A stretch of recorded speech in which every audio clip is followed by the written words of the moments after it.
अभी ठीक है मैं डिस्कॉर्ड पे ही करता हूँ स्ट्रीमर वाला डिस्कॉर्ड कनेक्ट नहीं किया इसने sir well played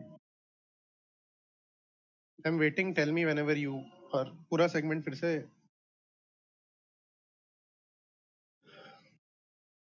alright What's up, ladies and gentlemen? This is Zach7, and back in the saddle after a while as we witnessed the final online qualifier for AMD GameOn 2018 as we see 8 Gaming battle it out against Pebble Gaming to determine who will be the one winner amongst the rest of the 6 teams to go to the grand finale in Hyderabad at the High Tech Convention Center during Comic-Con, which is going to be on the 13th and 14th of October. So one of these teams is going to be lucky enough to go and battle it out in the grand finales. And the draft right now is pulling me towards Pebble Gaming as they do have a lot of disables. All right, apologies for rushing straight into the draft, but the Shadow Shaman pick has intrigued me quite a bit. So right now they are running a Cling Shaker and a Shaman combo, a very good pick-off combo if you ask me, but it all drops down to how the counter is set up. Mirana Winter, on the other hand, they have to come up with some sort of a rotation strategy because as for the initial pickoffs, I don't think Winter is capable enough for doing much apart from the slow. So Mirana has to pretty much depend on landing those arrows all by herself. Shadow Demon could probably have been a good combo to go with, but 8 Gaming clearly have a plan in mind. The Precision Aura, however, from Draw Ranger is going to benefit Mirana a lot. So if that is a core Mirana in any ways, but they go for an Arc Warden. So that's going to be a support Mirana. They will pretty much won't be running it as an offlane hero. There will be a tank coming in from 8 Gaming. As for Pebble, they've gone for a Clockwork. So could be a Shadow Shaman Clockwork lane with Clockwork playing position 4. Works excellent with the early levels in Battery Assault as well as the Cogs. Helps get the Klings a little bit of extra damage onto the enemy hero, the lockdown that he lacks. The Pebble Gaming logo looks quite funny. I hadn't noticed it before, so kudos to them for designing this one. It seems as though they put in a lot of time and effort into formulating the whole graphic side of things. The last ban incoming. The interesting thing to look about right now is the sensor ban coming in from 8 Gaming early on into the game. So that gave them a good ground to actually pick a lot of casters in their team. You'll see Mirana, Winter, as well as Arc heavily reliant on their spells.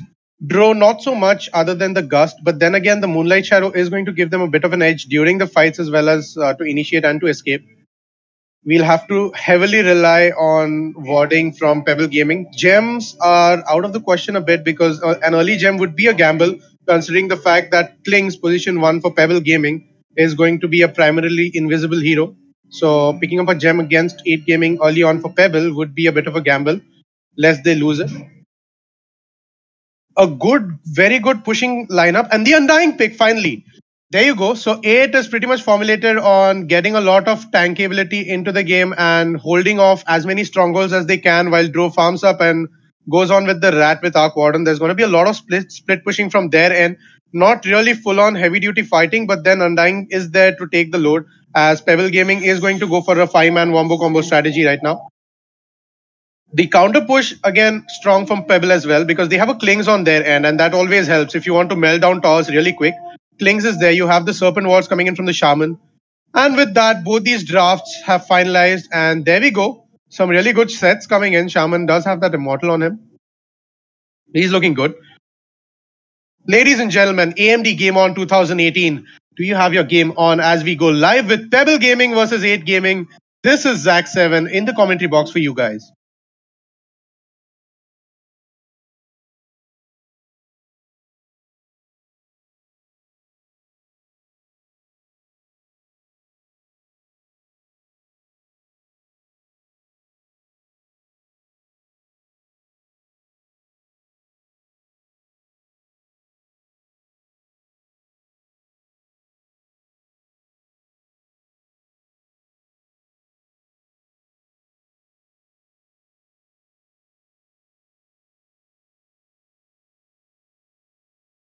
That strategy time is really taking a lot of time. And there you have it, the loading screen, always inspired by Power Rangers. I feel that it does have the kind of feel a video game should always have, especially since it was in the beta phase. I've really wanted this sort of a loading screen to come up. And Ice Rock did listen, so kudos to them. And here we go live. The lanes are pretty much finalized from the side of 8. They're going to run a draw safe lane Duh, and they're going to pair it up with the Undying over here. And mid lane obviously going to be taken up by Arc Warden. They need to shut him down early in the game, otherwise he's going to be a bit of a menace, especially laning up against the Storm Spirit. He's going to face a bit of a trouble before he gets his ultimate, the Storm. But post the ultimate, I don't think he would have an issue jumping into the magnetic fields that he sets up. So the early on warding coming in. That's a good move from Pebble. They're going to get a whiff of the pulls that the teams are going to do. The Undying is surprisingly running support with Draw Ranger. So they are running. I'm a bit confused. They are running a Mirana and a Winter Wyvern in the top lane. That's a dual ranged combo pairing up against the Klings and the Clockwork. Could be trouble for the Clockwork, not so much for the Klings. The slow and the arrow need to be on point. Then they could have a good harass going through. The early sentry would be definitely helpful for both of these teams. There you go, Undying with that strength sap, and they battle it out for the runes. Earthshaker with that timely stun does not make the rune and loses quite a significant bit of health. Mirana's claiming that rune, claiming 2 runes at this point. So Pebble Gaming only been able to claim 1 rune that done by the Clockwork, the one in the bottom lane, and 3 bounty runes for 8. They are off to quite a good start, getting Earthshaker down. He's going to go back to home. He does have that boots of speed, didn't pick up health regen initially. He's going to be a hardcore Roma this one, the Earthshaker. Shondi playing the Klings today. He's going to be matched up against Garena and Red. The insane harass coming in from Winter Wyvern drops Shondi quite low. Not going to be quite the kill right as of now. But Shondi dropping quite low. He could be taken out. He's playing a bit callously. Bordering on his health right now. Doesn't really carry a salve. There's 28 seconds till the next Arctic Burn comes up, so there's quite a breathing room for him. Meanwhile, Butter positioned in a way to get hold of Winter. This could be trouble for them. Mirana has taken up the arrow, doesn't have the leap. We could see a fissure block. Kling's not really wanting to extend at this moment. Bottom lane seeing a bit of an action. Undying doing what he does best. The DKs, there comes the standard harass coming in. Mesmerized, focusing on getting that farm in early on. Shondi carrying that double tango, going to help him regenerate a lot. Good vision from Butter and the ward, obviously. There's the fissure, and now Red is looking in trouble as the cold embrace comes in, and that gives him a bit of a breathing space. The arrow, sacred arrow comes in as well, stuns Shondi for a while, but that's going to be first blood, awarded to Butter. Well played from Pebble Gaming. Garena trying to get a return kill, is unable to do so, doesn't have mana to land that arrow. Butter positioned well and got that fissure off on time. Shondi able to turn back that harass. The first rune of the game, ladies and gentlemen, the double damage rune, been claimed by Khan S on the Undying. Kyle getting a bit of a whiff of where Khan might be. He might run him to him soon enough, and the tombstone is going to be trouble for him then. There you go. And will he go for that kill? Because at this point, he is capable of doing that. He's not really spotted out the Clockwork. Mid lane could have been a bit of trouble. Butter came in with that fissure, but couldn't make much of it as Error was on the other side of the fissure. Has that early Aquila up, looking really good for him. He has his item in the courier, gets his solve. Butter once again moving in for a good position. They could claim the skill if they play it well. Error regenerating. The fissure misses him completely. Does not cancel the regeneration. And now it's Micro who's put in the testing zone as Error comes out on top. Meanwhile, Mr. Kill out on top. Shondi gets taken down finally as Garena and Red attack him. Must have landed an arrow. Look at that cooldown on it. So Butter does come up top, gives up his attempts in the mid lane. There you go. The fissure blocking him out and doesn't have Arctic Burn for the 20 seconds. Once again, the harass coming in. Not really a great deal at this point. Shondi does have that level advantage early on, thanks to the first blood as well as some free sets of creeps. And right now things could be in trouble as Garena gets stunned by that fissure, not really blocked as the leap is in position to take him out of his trouble.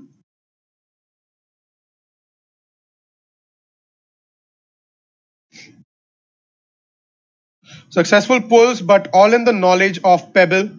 Pebble really want to take this slow at this point. They want to make sure that the Earthshaker and Shaman do get the first of their core items so that they can be relevant in the 5-man combos, because that's what they want to aim at. 8, on the other hand, is really looking for early on pushing and some explosive action. They want to get their draw farmed up. They want to get their Arc Warden farmed up. The rest can be pretty much pushing from the back end. So Undying does rely on his items, but at this point, his priority would be leveling up as well as making sure the Drow gets his farm. And there you go. The Hera's coming in. And right now, Butter comes in and Kyle is in position as well. There's the Shackles and Cliff with that strafe, getting a couple of hits onto Red, but the Embrace coming in, not really going to save him as the Aether Shock is there to finalize that hit on him. And that ends things once again for Red as he goes out. Well played from Pebble. They are continuing to assert their dominance and putting in the aggression that they need to.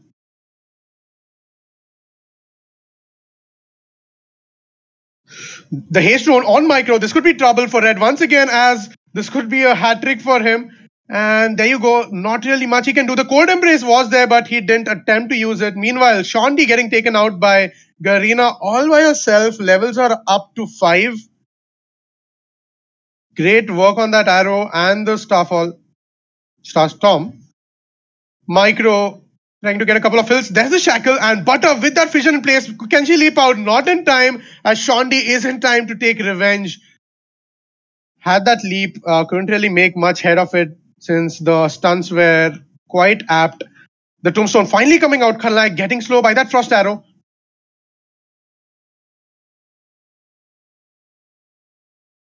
They do not have the firepower to pull this off at this point.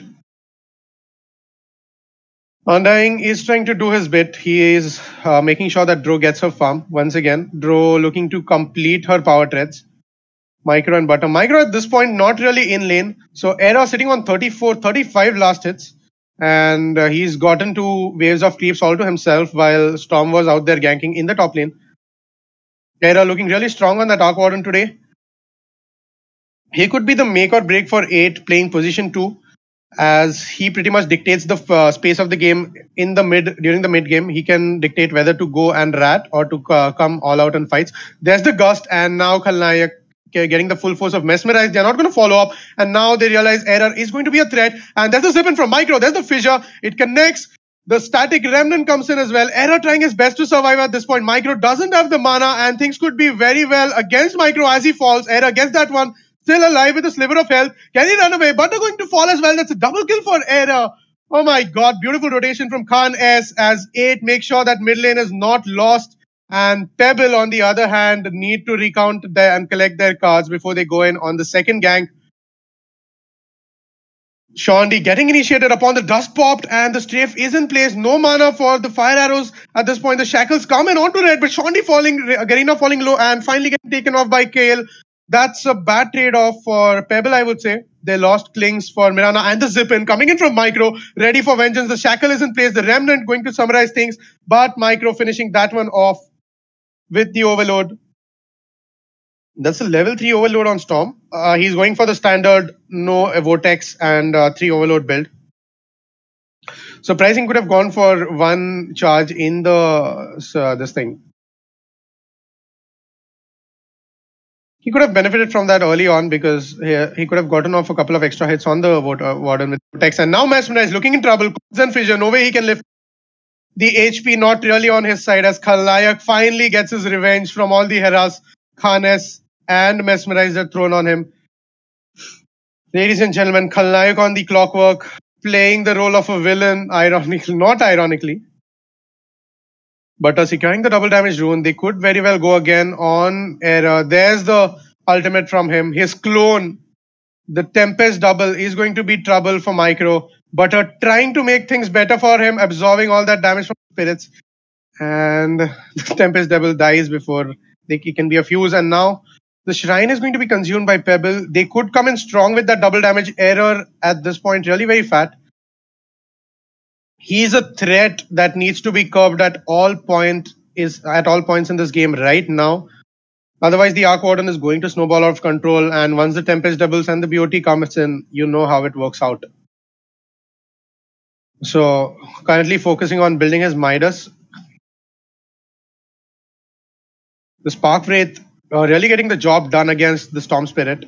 Keeps him zoned and out of his lane. And now Butter, in a way, there's the fissure, there's the double damage coming in. Remnant, not yet, but finally there's the Remnant and Error getting hit. He's going to get taken down with by Micro. Finally, as PG is going to be successful in claiming that life at the mid lane. Meanwhile, top lane, Shondi was lost. So again, a trade-off for position 2 for position 1. Decent one, I would say, because Error at this point was more valuable than what Shondi was. So Pebble did choose the correct set of priorities at this point. Khanas and Khalnayak. Khanas getting left in the lane alone with Khalnayak. Dro has resorted to farming the NCs. Going for his 4-staff. Wise choice considering the fact that there's a lot of stuns and disables. And the Klings was going to be snowballing invisibly. Coupled up against that Dro Ranger. There's Shondi now on the offensive. Does have 3 points in his Searing Arrows. Storm surprisingly running those threats on intelligence. He should be having it on strength considering the nukes that the opposite team has against him. And the silences and the stuns, all of that. And Error once again in the crosshairs as Butter is looking for that fissure. Error realized something and Storm zips in all the way. No, nothing that he can do to live through this as Pebble gets that kill. There's a teleportation coming in, but the Serpent Ward from Kyle. Teleportation gets cancelled actually. Wise decision, whoever that was. The Serpent Wards are placed well as well. They are going to make sure that the mid tower is claimed by them. At this point, Khanes could be getting targeted. There's the Cogs from Khalnayak. And Khanes in trouble, does use the wand.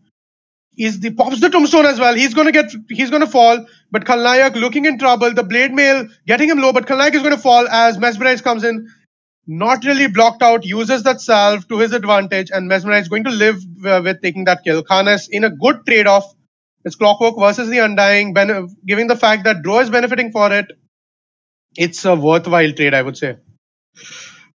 3 people from PG converging onto Mesmerize. He senses the danger and teleports out almost instantly. Shondi reaching only to disappointment. Meanwhile, as the game approaches a plateau, let's analyze what last hits individual heroes have been able to make. So Mirana is sitting on 65, surprisingly on top with the Starstorm. We are looking at a core Mirana offlane that's really, really good. Considering the fact that Shondi had a lot of backup from Butter and Kyle initially. Right now, Error using the Tempest double to scout out. There's a pause coming in, ladies and gentlemen. Gives us time to come back to our analysis. Okay, there's the G. So Mirana anyways, going for the Maelstrom. Going to use that leap to our advantage to get that boost in attack speed and get a lot of hits on for heroes like Kyle and Shondi and the Storm Spirit. The Spark Wraith getting Kyle hefty damage, and he's not going to live to tell the tale as Error takes that one. Teammates merely watching. Butter did not have a fissure, obviously, otherwise he could have saved his mate. The Flux really doing wonders for them. At this point, the arrow, if it connects, could be disaster for Pebble. And right now, the Moonlight Shadow takes care of Butter without any further ado. Butter is eliminated. Doesn't have that firepower right now to survive through a 4-man gank. They are going to claim that reward. The middle tower, tier 1 middle tower, is going to be claimed by 8 Gaming.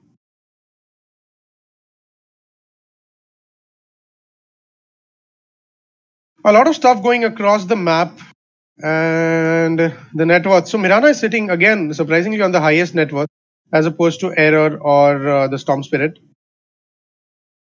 The Tempest double being used for the Dro Ranger to farm out the Serpent Ward as well as the Creep. There you go. Using that magnetic field in a really great way. Now, meanwhile, Kyle gets that Hex onto Red and he could be in trouble as Strafe and Searing Arrows make short work of him. Shondi on top of that kill. Now, Khanes could be in trouble. Does not have his Blade Mail. The Tombstone does come in. How beneficial is it going to be as Micro sums things up? The Gust in place. to make sure that Storm Spirit is on the receiving end of things with Mesmerized Fall as well. And the Searing Arrows and the Strafe is going to make short work of the Arc Warden once again. Good fight for Pebble Gaming, 1 for 4. Quite a fight. It was having a lot of pace. Very difficult to dictate the flow of the fight. Been a long while since I was back in the saddle. And boy, it feels good. So if you look at it, the placements were key over here. Error was not really in a good place to get Draw off on the magnetic field, and Clockwork went too close to her. So he got off his cogs and the battery assault, meaning that the Draw couldn't take care of the Storm Spirit even after the gust was on. Apart from that, I think Storm Spirit and the Earthshaker made really short work of the Earthshaker initially. Thus, the Winter's Curse is not going to be very beneficial, but the Undying from behind coming up, the Cold Embrace getting Shondi not able to take care of Red. Meanwhile, Era from behind taking care of him with the Spark Rays and the Flux. Now Khalnayak does have his hook shot in 2 seconds, can escape easily, but he's not going to get chased. Meanwhile, top lane, things would be in trouble. Garena receiving the full face of that Echo Slam, does take a kill onto Butter before Micro kills him off. Micro does get a lot of gold onto him. That's a 3-2 kill streak that it's ended for Garena. He gets 750 gold. So Storm really benefiting from that trade-off. Things are going good for PG as equally as they are for 8 at this point. If you look at it in terms of towers, I think 8 is really dominating. But then again, that was expected. The Shaman can only cast his Serpent Watch so many times. The 5-man combination is working out for Pebble as we witnessed last fight, the 4-for-1 trade-off. They have good stance. Meanwhile, Khalnayak in trouble as the slows, Arctic Burn coming in, and now Khan clearing all those trees. Meanwhile, the Micro was taken out, missed that kill. Clockwork really trying to survive, but things look really difficult from him. The Flux and Error hitting from the magnetic field. That's going to be easy pickoffs. Meanwhile, so 2 people taken off from Pebble, 8 getting back their foothold in terms of kills. It's 15 all right now, ladies and gentlemen. So for all those who have joined us late, this is Zach7 in the commentary box, and we are witnessing AMD GameOn 2018.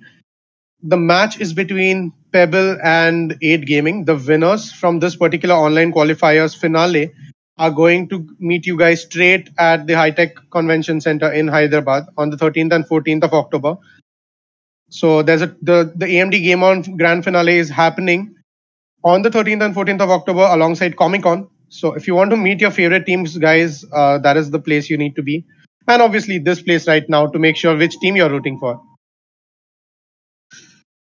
Garena, meanwhile, taking care of Micro. Those are solo kills. The solo kills are all that matter at this point. Salve getting popped out of cockiness. Mirana doing really great with the arrows. The solo kills are giving them quite the edge. Garena lining up a Manta style and a BKB at the same point. I like the confidence. I would say the BKB is preferred over the Manta given the fact that she's doing really well as opposed to all her teammates and the opponents. Let's look at the levels. Exactly, Mirana is on level 14 as opposed to Ark and Storm, who should be leading. Both of them are on 13. Shondi now creeping up onto Khanes, doesn't have his Blade Mail. So Shondi can take that one with Strafe and Searing Arrows. It will take quite a while for him to tear him down. And 8 Gaming is at beck and call for Khan S to actually come into his aid. So Shondi not going for that pickup. Let's look at what items that these guys have. So Shadow Shaman is running an Observer Ward and the Arcane Boots. Running low on farm, 17 minutes, not blaming anyone. Does have to do his support work. I think they could have compromised on an early blink, and so there you go. The Butter on the Earthshaker does have it. Now Micro initiating with that Vortex and the Zip in, and Khan could be in trouble, but Draw with that Gust getting Micro really low, and Micro is going to be taken care of with the Starstorm. There's the Corpse coming in, and now Garena taking care of the Earthshaker as well. Mesmerized, taking care of the Serpent Waltz, and Khalnayak now retreating at a distance. So Pebble actually lost this fight. Micro with a beautiful initiation did not actually get to kill off that Undying, being the tanky hero he is, and got taken out. Beautiful Gust by Mesmerized, turning that fight into their favor. So after Micro was lost, pretty much lineup for Pebble Gaming demolished as the initiations were not on point later on. The Echo Slam was cast, not really a lot of damage. Butter teleporting right into the face, the gust missing him just by a bit. Khalayak does not have his hook shot. They are really capitalizing at this point for the lack of. Oh, there you go.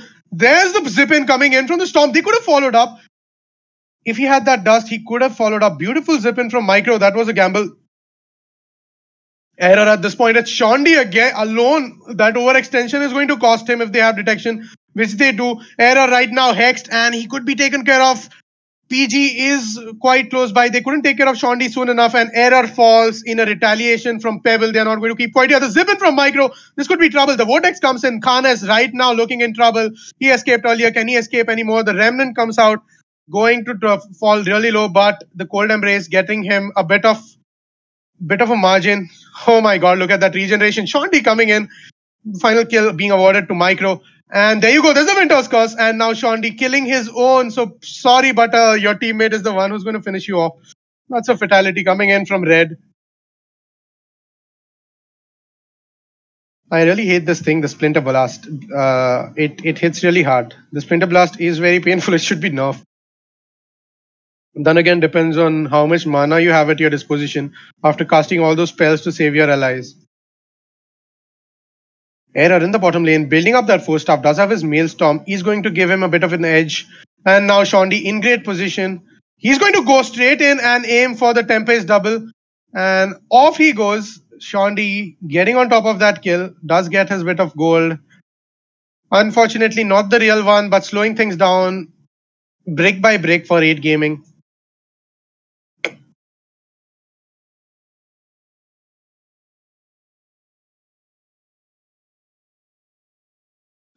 Garena does have his BKB up.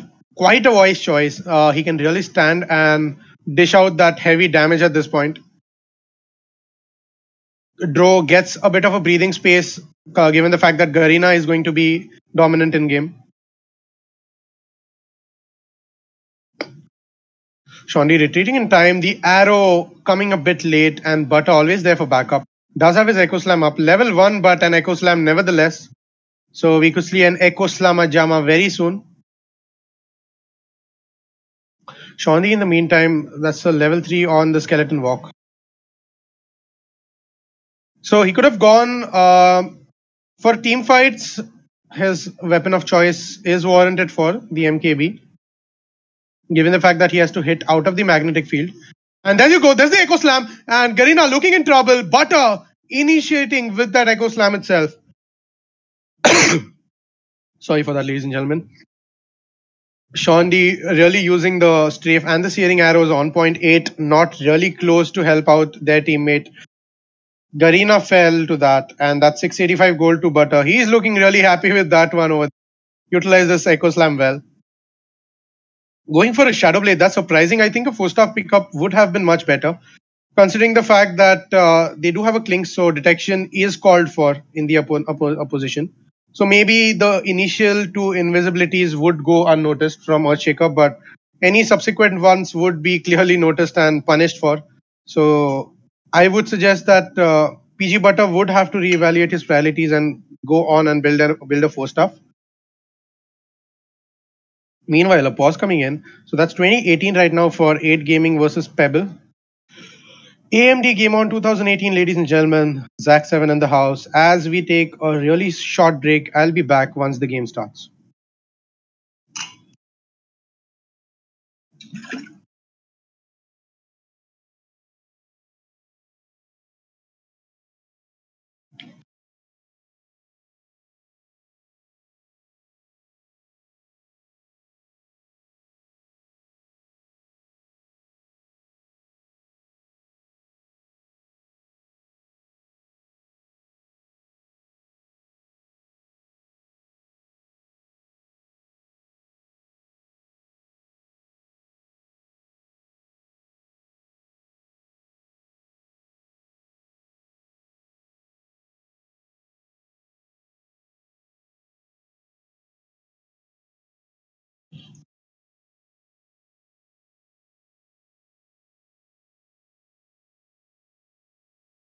There you go. There's Kalnayak against the Tempest double for error.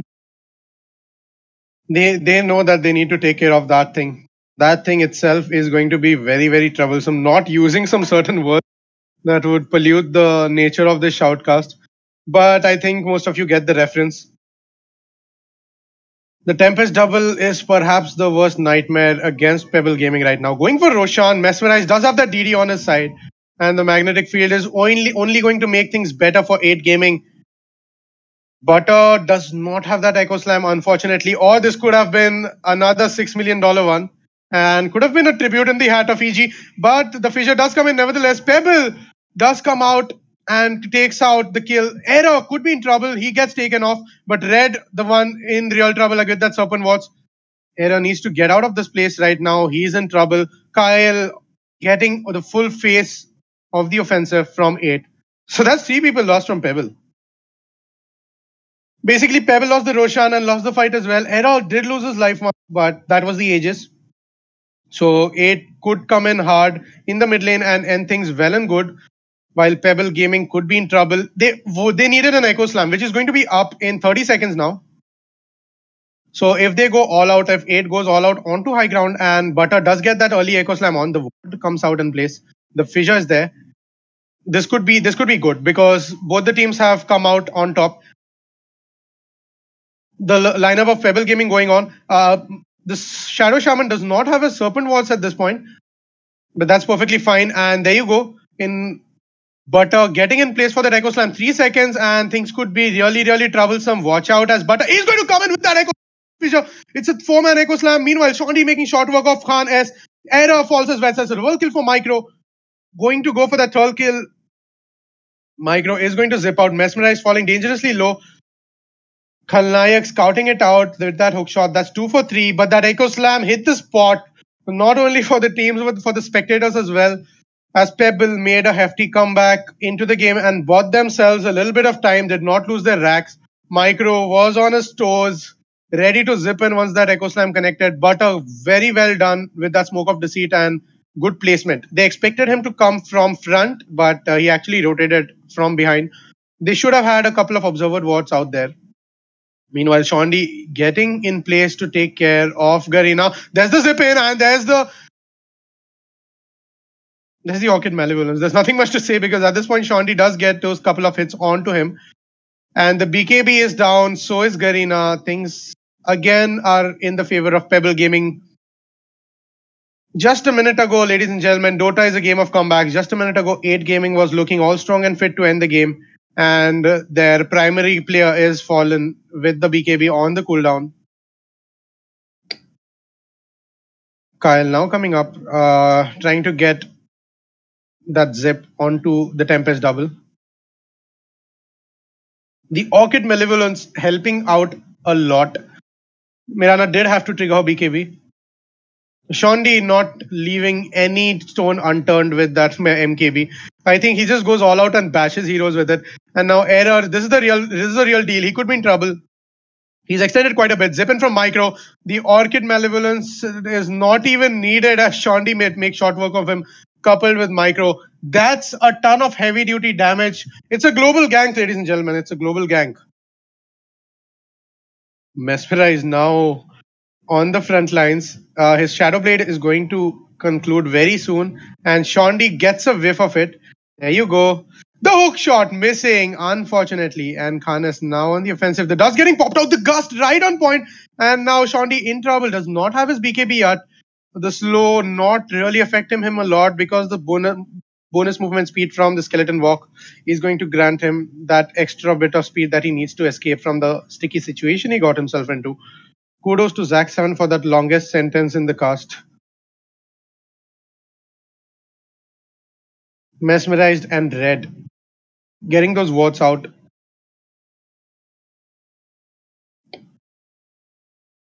Not really the most favored page in the game, the KDA. A 12-5 for Mirana. In a small pop, this would be enough, but the Zippin comes in onto Error. He falls once again as Garena trying his best. Butter, meanwhile, taken out. That's a decent trade-off, I would say. Now Garena going on the offensive as he realizes Storm has lost the offensive mana needed. There you go. Red now on the offensive. Kyle is not going to live through this. Unfortunately, Mesmerize does get his share of the kill.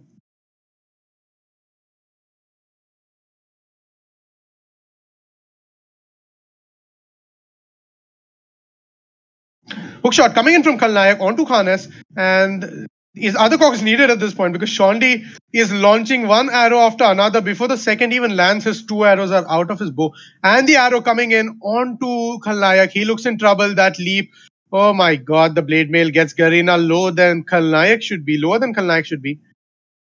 Mesmerized and Garena, the glass cannons of the game, need to watch out for all those blade mails.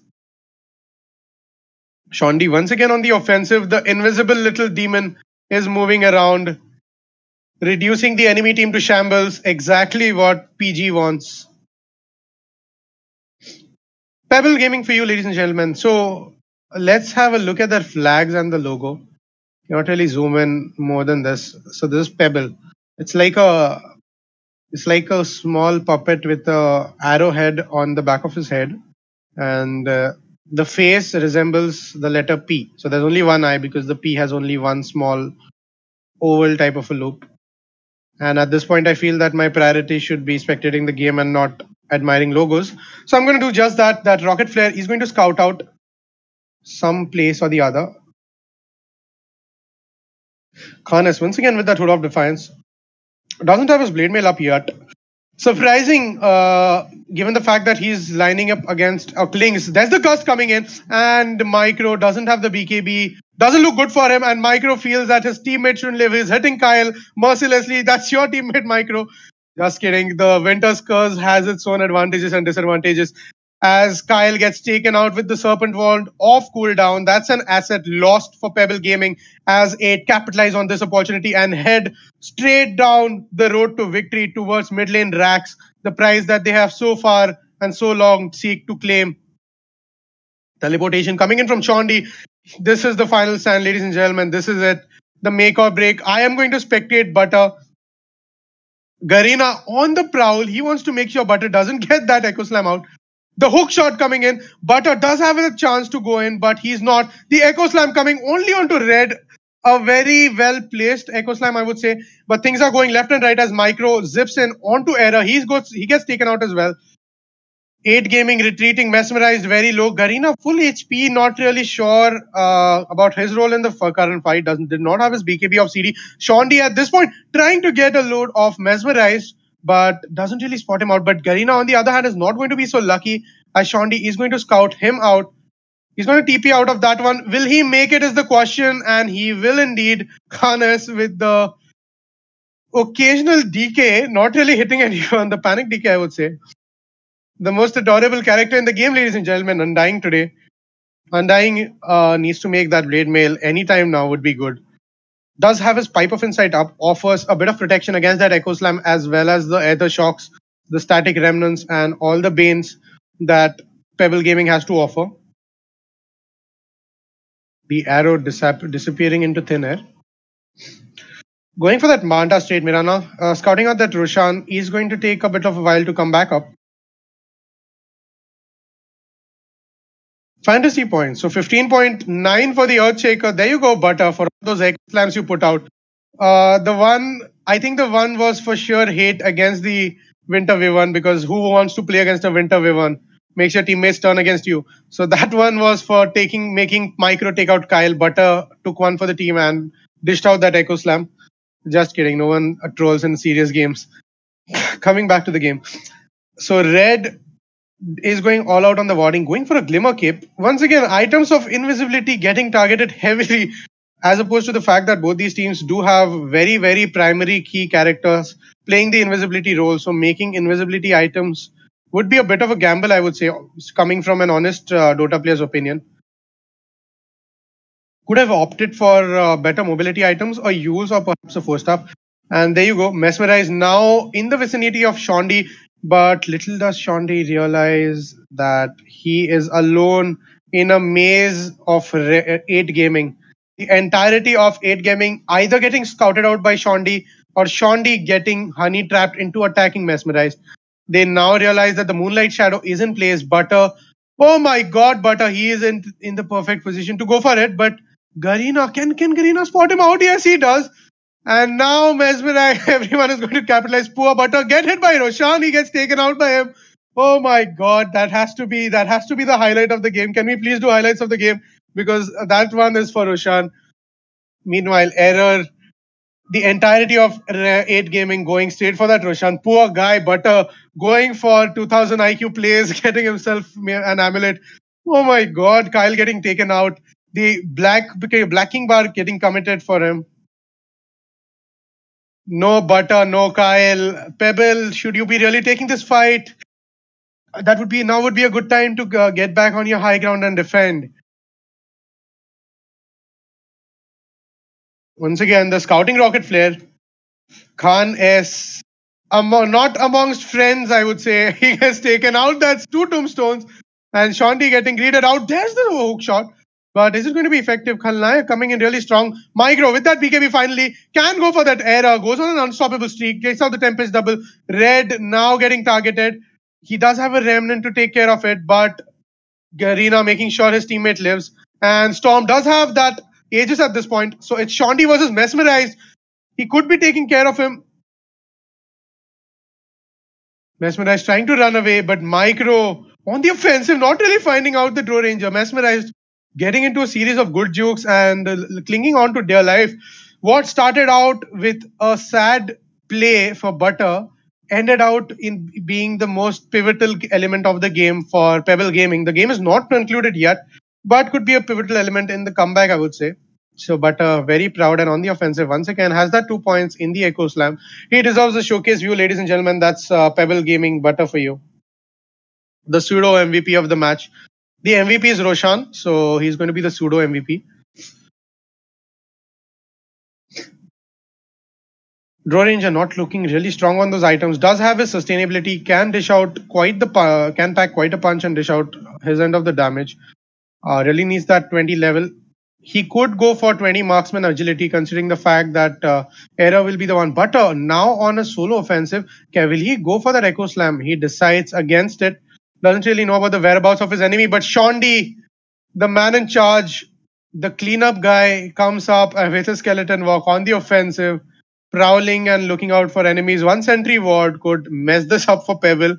But Shondi isn't the one to actually care about it. And he's known for his risky plays and he's known for the rewards he claims after doing it. Soldering looking strong, but mana game not so much. Mana problems, ladies and gentlemen. For all of you who have played for even more than 200 hours, you must have realized the cycle of damage mana continues always. Meanwhile, Micro getting taken out.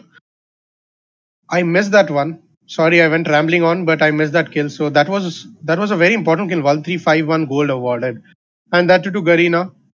Garena has become quite the menace again. Does have the Manta style to dish out sustainability. Can dodge a couple of silences without having to pop the BKB.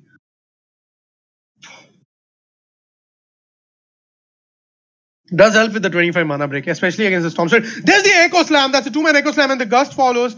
But the Gust is but as he gets taken out, Micros directly on the offensive for the Winter Wyvern to land in. There's a lot happening on the map as Shondi is taking care, but the magnetic field giving them the benefit. Khalnayak on the receiving end of the frost arrows and the insane damage being dished out by Draw Ranger. But once again, buying back, Micro buying back as well. 8 Gaming deciding to retreat. There's a buyback from the Winter Wyvern. They want to end this once and for all. 2 people from Team Pebble Gaming are down and out.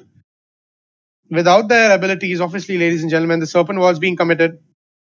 And Shondi is in trouble. This could pretty much be it, ladies and gentlemen. Micro comes in, zips in just to get a glimpse of that.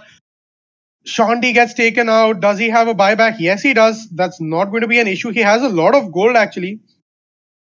He can afford a buyback and he can also afford a Crystallis if that is what he wants to go for. And anytime now, we would be seeing a buyback from the Klings. There you go. Storm getting his damage done. Being the menace, he has the bottle helping him regenerating really fast. Shondi coming in with that TP. Does have his blacking bar in a second. But is it going to be too late as the arrow connects before the blacking bar does? But the Winter's Curse comes out as Micro takes care of his own member Khalnayak. It's Mesmerize versus Shondi. War of the Roses, ladies and gentlemen. As Shondi takes out Mesmerize. And that's an hexed Khan S Undying making his way back. There's a different battle happening out here as Micro takes out Garena. Red holding out to dear life. That's one stray arrow taking care of him. Khan is not able to live through this. That's a triple kill for Shondi.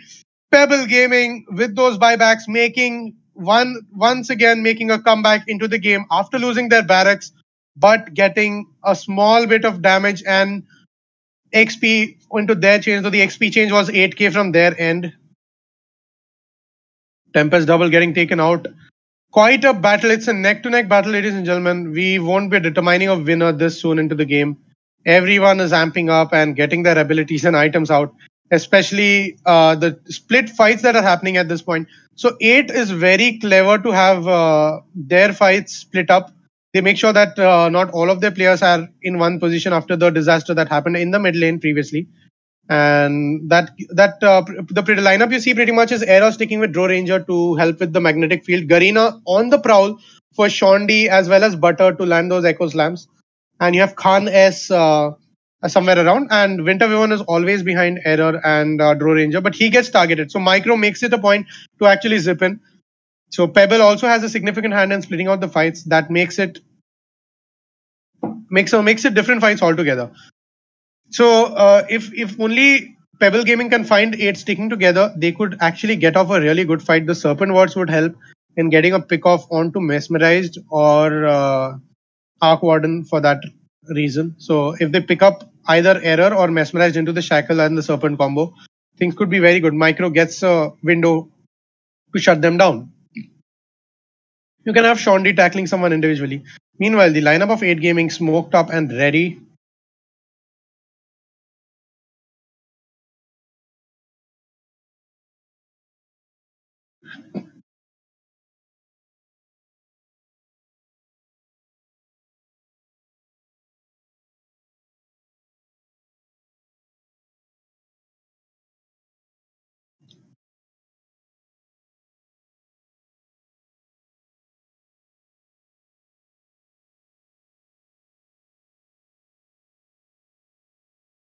There you go. There's the BKBs. I left that silence before. There's the arrow. Meanwhile, Winter's Curse coming in. Micro not really going for error at this point with that BKB. Things could be in trouble. Shondi, meanwhile, targeting Khan as they are going for the Ancient. The Ancient, oh, ladies and gentlemen, look at the Ancient.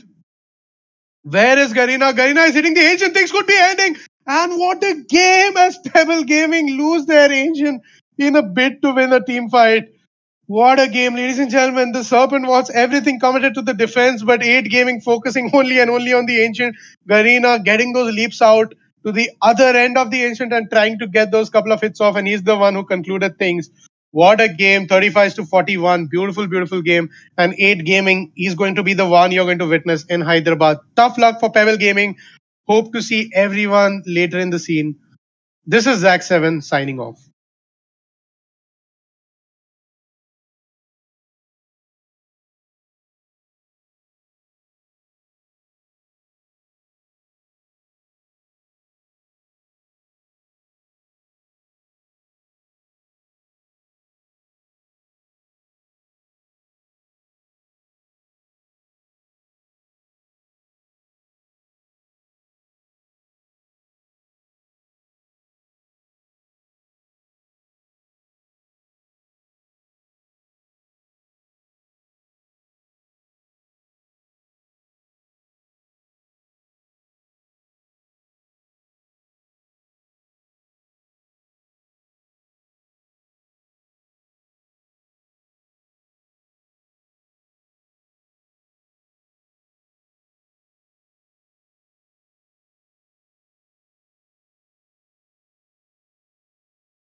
All right, guys, we are back again live.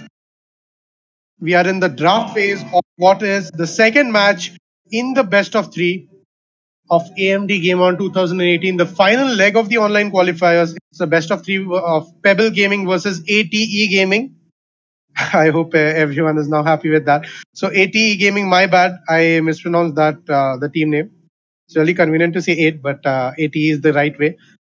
And right now, this game number 2, ETE Gaming did a wonderful job in the first game and actually clutched that. Kudos to Garena for going for the ancient instead of concentrating on the fights.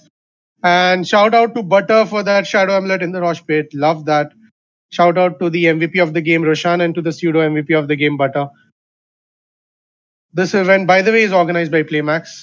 And you guys will be witnessing the finals in LAN, the top 6 teams, the winner from this BO3 as well as 5 other teams will be present in Hyderabad, the High Tech Convention Center, on the 13th and 14th of October during Comic Con. So that's an added benefit. So please make sure you guys are there. This is Zach7 in the commentary box.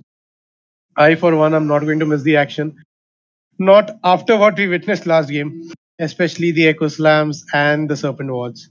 Not to forget the really valuable pipe of insight coming in from our very own Khanes. Back into the game, we see a lot of bans and picks that would raise eyebrows. That's a Spectre pick from ATE in the second phase of the draft itself. That's quite bold. We can see a lot of counters considering the fact that Pebble has not even started picking.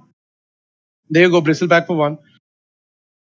So that could mean trouble. He could go for his Blade Mail and initially be a lot of harassment for the Spectre if he goes up against her. The Vanguard is also here. The Vanguard only adds things to his favor. So the Shadow Shaman this time getting picked up by ATE, adding a mix of stuns and disables to the Serpent Ward damage and the pushing he brings in. So ATE will be focusing on fights this time. Ratting won't be their primary verdict as opposed to the last game where the Draw Ranger and the Arc Warden, once again, not to pollute the environment of the shoutcast, but a very, very polluting element that they were promoting last game. But then again, ATE Gaming coming up with that Spectre pick, trying to play up front. And we might see some head-to-head action once again. As the Bristleback pick pretty much defines Pebble Gaming, who are going to be leading their pick again onto a fight-oriented type of a draft. Bristleback, for one, is not someone who wants to split up fights. He'd rather be in full force, leading the assault with his teammates, helping with the stunts and the lockdowns while he tanks all the damage for them. The bans, once again, are the things that intrigue me. So there's a Vivo ban coming in. That means that they are going for really, really squishy supports that could be very well in trouble if not placed well. They have banned the Necrophos. Necrophos again for that Bristleback, obviously. Earthshaker again for AoE, good AoE dominance and good meta pick currently. The overall stun dish out. Zeus again for the Bristleback. So that's magical nuking that Zeus has to offer. And especially after his Aghanim Scepter, you don't want to be facing the Wrath of Nimbus. Batrider could be the element that could single out someone. I think Batrider is a pretty much standard ban. They didn't really ban it specifically. Weaver and Batrider again go into the whole solo fight element of things. So they could be the ones who are picking off heroes rather than being a team fight. So that could mean a message for ATE Gaming to build their draft around it. ATE again going for the standard bans. Warlock, Wraith King, the crowd controllers, Silencer. Wraith King becomes very good at crowd control after his Wraithfire Blast is cast after reincarnation. The finals talent that does give him a lot of, that's like a ravage if you die in the face. So if you make a blink dagger and just jump in, you get another life as well as you get a free ravage. That is something that is troublesome. The alchemist once again for the farming and GPM. They can actually outdo the enemy team by the Spectre's farm by getting that early on GP. They are making Spectre ineffective before she can actually be of any relevant use.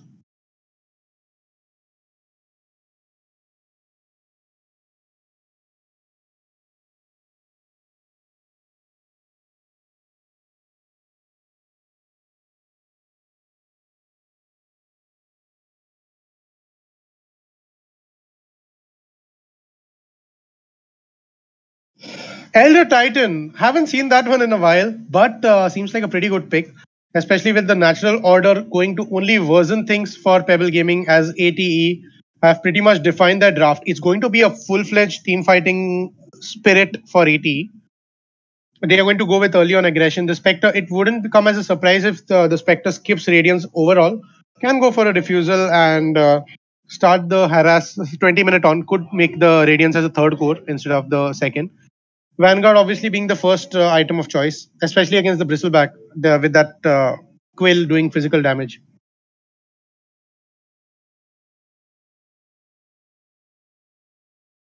Once again, waiting for Pebble to come up. I think my UI is bugged because I cannot see the Winter Wyvern. So Winter Wyvern coming up from Pebble earlier on could look very good. Then again, the heroes Spectre would be the one being the aggressor against any of them. So Shaman could be the one targeted by a Winter's Curse. No, Shaman or the Elder Titan. Winter Wyvern does offer a bit of survivability against heroes. So Bristleback could be the one in Cold Embrace. So rather than an offensive thing, I would say that Winter was a defensive pick for the Bristleback. Makes him all the more tanky, gives him more time to cast his quill sprays and stack them up. So Spectre could be facing a bit of trouble from the Cold Embrace. Only if they can eliminate him first, which looks quite possible considering the aggression being dished out by Elder Titan and now Mirana, or even Spectre for that matter, once she has her haunt. So there you go, ladies and gentlemen. Pebble, meanwhile, going for a Terrorblade comes as no surprise as it could be a direct counter with the Sunder on point. So Spectre needs to watch out. The range, the Metamorphosis as well as the Sunder in place. The chain stun coming out from ATE could mean trouble for Terrorblade, but other than that, once the BKB is up, Spectre needs to be the one on the lookout, as the Sunder could very well end things for her. All TV has to do is take in a lot of damage and then Sunder the spec and uses Metamorphosis to conclude things. So well played from Pebble Gaming. Not a very risky pick, I would say. Lion is always there. And a Tinker pickup. Pebble now adopting strats from ATE. Tinker pick has pretty much made things really, really bad for ATE now. They do have that global presence with the Spectre, so Haunt could be used very strategically against the Tinker. So once he teleports out, Spectre can use Haunt to lock him down, preventing him to blink out and get his teammates converge onto Tinker's position. But that's only once in a blue moon, as soon as the haunt is off cooldown, and whether or not to commit all of that for Tinker, considering the fact that the opponents could be somewhere nearby capitalizing on this very opportunity, could be a gamble in itself. So it all drops down to who starts the push and how does the push turn to show. Invoker would be the final pick from ATE. The make or break for them, the real crowd control. It's going to be Garina on the Mirana once again, as he did last game. That's a signature hero, I feel. And she is going to be quite a dominating presence against the same lineup, kind of the same lineup again. Kyle, the Shadow Shaman player, is now going to be Lion. And Red, the Winter Wyvern player, is going to be the Shadow Shaman. And our very own beloved Butter, the Earthshaker Shadow Amulet player, is going to be Winter Wyvern. He's going to extract his revenge. So quite a bit of a roster swap happening as we go live onto the second match of Pebble Gaming versus ATE Gaming. This is your very own Zach7 in the commentary box.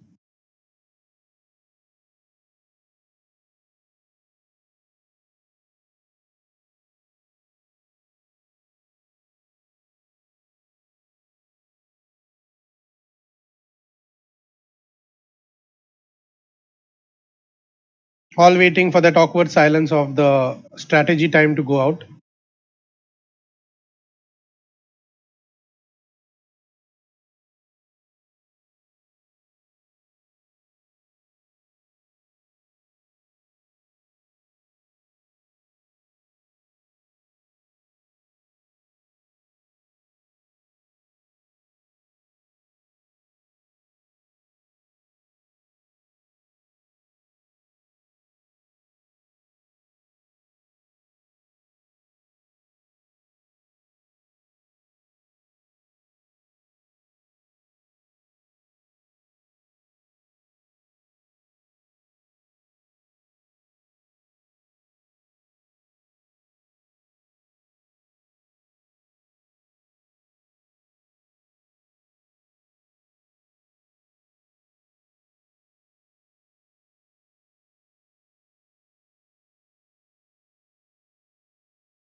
Strategic pause coming in. That's what I'm supposed to say as we wait for ATE Gaming and Pebble to start off with things. Maintaining a bit of silence before the game actually goes down.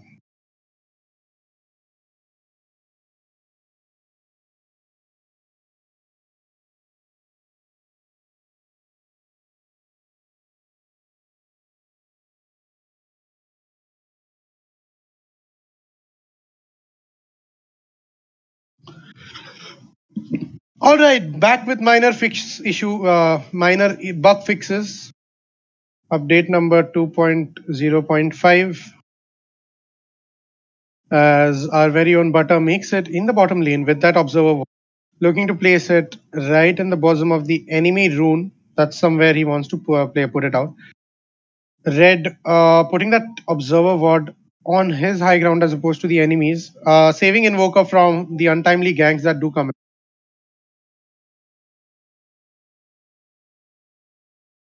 None of them want to be the aggressors over here. Garena could be looking out for that arrow. Hasn't really leveled up yet. He's looking for that arrow to get on for a good placement. So that could be rewarding the rune to their end. Really sorry, misformed my sentences over there. And there you go. ATE not really satisfied with taking their own rune. They want the enemies as well. And Shondi, the legendary Klings player, is now going to be on the... And will the rune be taken? That's a two-man stun. And the rune gets taken out. It was denied actually. And now Khan is trying to go out. Kyle in trouble with the Starstorm. Didn't really take that arrow. Kyle gets taken out as first blood awarded to Garena over here. Once again, dominating with that Mirana prowess. Khanes almost dead. Survives with that well-placed salve and using the fog to his advantage. I was lost a bit there as to the bounty runes because one of them was apparently denied. So Butter denied the bounty rune as opposed to taking it. He did take the enemy's bounty rune and Khalnayak ended up taking 2 bounty runes as Error didn't contest it. He'd rather focus on blocking. So that's 3 bounty runes awarded to Pebble Gaming and they traded it off with 1 death. The death of Kyle, the poor position 5. And it was awarded to Garena, which gave him 294 gold. So I would say that the tables are pretty much almost squared. A little bit of an edge to ATE Gaming.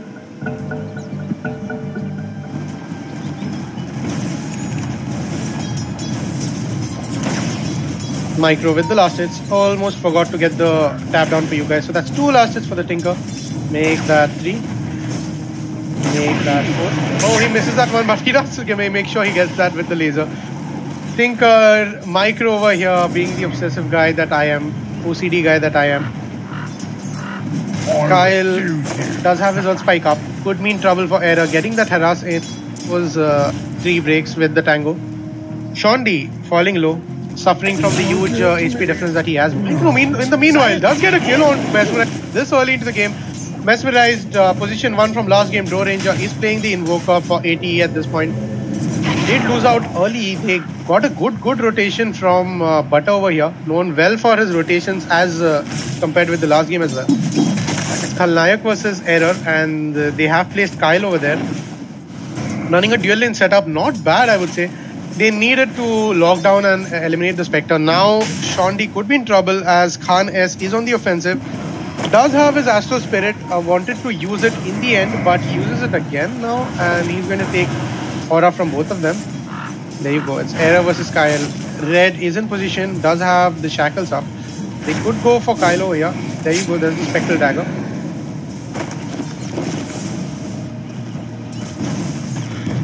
Not a lot happening. Titan does have that occasional sentry ward. He's going to place it whenever he feels the need to. No invisible heroes this time, other than Mirana, who will have her Moonlight Shadow later into the game.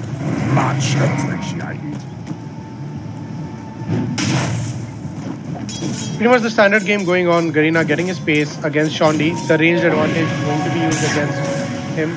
Now Micro using that laser to make sure Mesmerize doesn't actually get the cold snap on. And he does have the rockets. Not going to use them. It's going to be a waste of mana. Khanes now trying to get a bit of a damage in. Arctic Burn being used by Butter. Putting it off on a long cooldown. Could have been used in ganking the mid lane. Pretty much standard trading. And Kyle would be looking for an earth spike. That's a double earth spike. That's really good. Now Khalnayak on the offensive. They won't really go all the way in because Red does have his shackles up. That could return in a bad position for Khalnayak.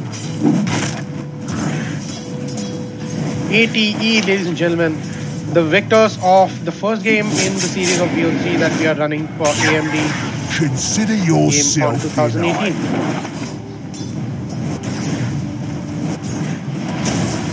And Shondi on the offensive. Garena getting that Starstorm in. Shondi getting dangerously low at this point. Meanwhile, top lane, Kyle getting that spike onto Error. Red now looking to capitalize. It's just a bit of cheeky trades. And now Shondi just surviving by the skin of his teeth thanks to the magic stick. Butter now on the offensive. He does have the Splinter. He's going to get him quite low. But does Butter have enough damage to actually take out? Because Garena is the one getting the Starstorm out and the Splinter once again not connecting. Both of them falling dangerously low in HP and mana. And now Butter is going to make his way home as he is done for the day. Once again, Kyle with the Earth Spike. The level 25 Earth Spike is going to be really troublesome because that gives him an insane range. He would rather go for a 325 AoE Hex considering the fact this is a professional game. But in pubs, I think the Hex range is pretty much used for trolling, which I would prefer any day. There's the stun coming in, and now Khalnayak could be on the offensive, the Hex as well. Could it be a neutral creep deny? Smartly played by Red as the kill is awarded to no one. And now Kyle lacks the mana to go on for a second round of initiation. Kyle with a good job there with the stun and the Hex, but Red with an even better job denying himself to the neutral creeps. Sorry, losing my voice a bit there over Discord.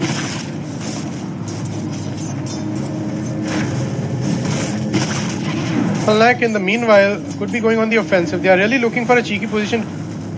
And Mesmerized, escaping by the skin of his teeth. Micro doesn't have the firepower to finish it off. That's always the issue with the Tinker. You do have heavy nukes, but you need someone to summarize things for you.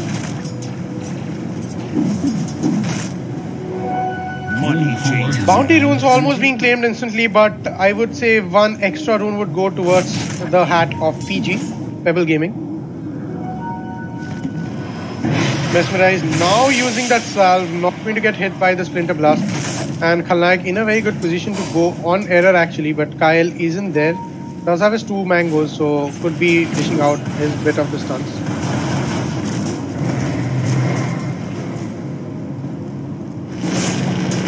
Meanwhile, Khalnayak getting shackled.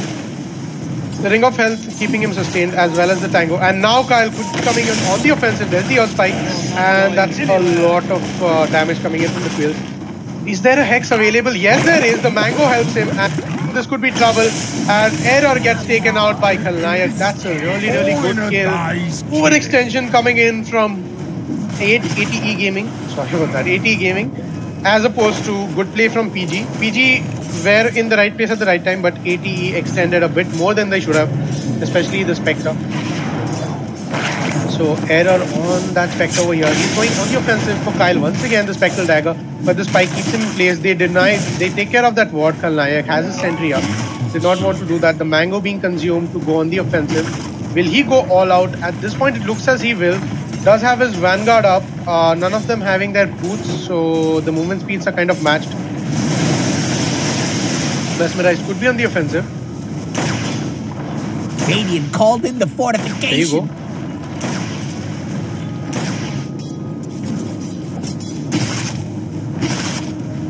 There you go. Right now, Kyle looking to get that spike up, not really connecting. And now Khalnayak really on the offensive, but that Vanguard is keeping him alive for a bit here. Just needs to get more of those spikes on. And Kyle trying to make some space. He isn't really going to die. Kyle might, but the Bristleback won't, that's for sure. He should have actually turned around and put out a bit of quills. Didn't really have in account Spectre's mana, which was full. He should have taken care of that. Micro at this point getting dangerously low and Mesmerized. Finally been able to hit those hits after the blinding effect from the laser gets taken out. Now Khalnayak, the shackles are out.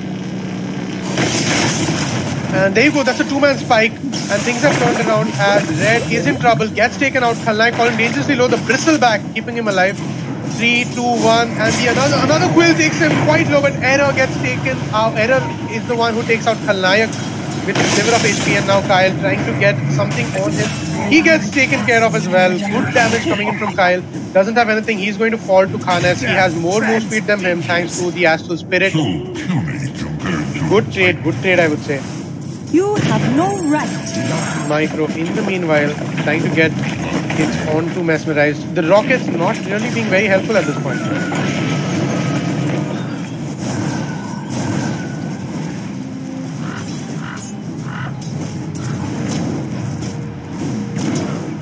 Four 5 is the score, ladies and gentlemen. Garena having quite a peaceful lane with Butter. Shondi has resorted to jungling. Not surprising from the fact that Garena is going to dominate. So there's the spot spike, and now Khalnayak is going all out on Error. There's the Hex as well. They need to capitalize on this. The war path is in place. So will that quill hit? Yes, it will. One more quill and things could look pretty bad. Oh my god, that's a beautiful save as Error gets to live from this. What a play. Beautiful play coming in from Radiant's bottom tower is Spectre under over here, attack. and that makes things look quite good for ATE. He made sure that Garena was taking care of Butt over here, and now Kyle really... And the arrow connecting as well. Kyle taking out this finger comes in place. Makes Garena look like a puny mortal, but Kyle gets taken out for his impudence, and now Khanes on the offensive gets that stun out onto Shondi, but is going to use it to retreat, or is it going to go face on because the Metamorphosis is still off cooldown. But Shondi capitalizing on the fact that Khanes could get him low enough to get a Sunder into place, and then maybe he could kill him. But Khanes knows better than to go up against a level 6 Terror Blade with full HP. Mind games, ladies and gentlemen, 2000 IQ plays. So play of the game would be the Spectre living through that. So Error really knows his way around Spectre. Could have been taken out quite easily. Khalnayak had that final kill stack up. I was just counting down the cooldown on it. Good game. Meanwhile, Inter has started to travel, and he's going to play around as Mesmerize casts all that he has. There's going to be another rearm and a TP for the Tinker, nothing much. Going to put up levels in his March of the Machines to get that farm up and get a blink on. Invisible rune for the Khan S. Can they utilize this against the Tinker is the question. Mesmerize does look like he's playing the Vex Force. And for obvious reasons that too. Given the fact that the opposition is heavily mana reliant and catch that Tinker off guard which makes his blink. And Butter now coming in with the Arctic Burn. Khalnayak on the offensive, but the EMP tornado combo getting Khalnayak out of his mana. Micro right on time to get things off. Khalnayak doesn't have the mana to pull anything off at this point. He is just going to tank around. The Earth Spike coming in. Kyle does not have his ultimate. It's Butter and Kyle's right clicks against Khan's tankiness. And the latter wins. Khalnayak just running here and there. He doesn't have his mana. EMP invoker, ladies and gentlemen. That's well thought out. Without a mana, Bristleback is only a running engine. That's what he is. Gets his tankability, gets a good region, but cannot dish out damage. No one really cares about him anymore after that. I would say the +2 mana region is what he would go for now. The Splinter not really, Splinter Blast not really connecting, but the rockets actually being of help.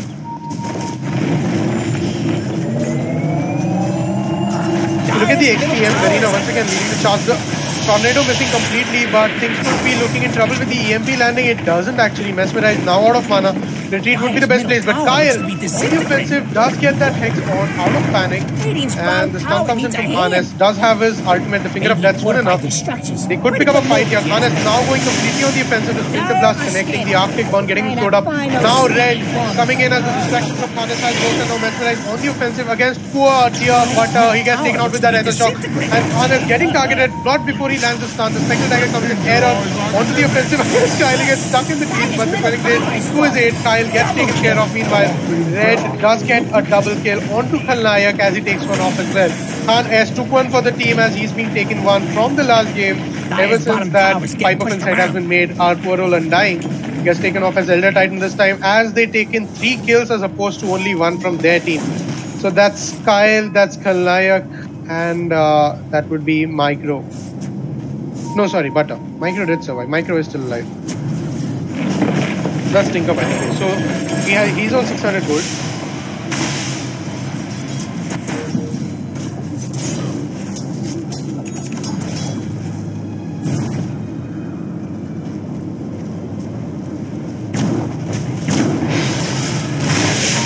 That's from the blast. Garena half HP and half health, not really half health and good time to take a fight without your teammates. No, it would be the answer from my end, but not really the offense that they are pulling off. But the shrine is going to take a while. So Garena, yes, he is going back to base to refill. And is still clinging on to that sentry ward, waiting to put it to good use soon enough. Micro maxed out that march of machines, going to help him push out and get his Blink Dagger up fast enough. Not getting the levels, not staying in lane. He's just casting spells and moving out. And as with that stun, did it connect? No, it didn't. Butter does have that Winter's Curse up. Things could be in trouble for things could look trouble for Khan if he gets picked out. Error and Red in the meanwhile, tagging up and teaming up ever since minute 1 to make sure Error becomes the bane and nightmare for PG, Level Gaming, ATE, ladies and gentlemen. Kyle now on the offensive, that Tranquil Boost giving him the move speed he requires, but he is not going to initiate given the fact that he doesn't know where his opponents are. Limited vision for the Radiant side, I would say.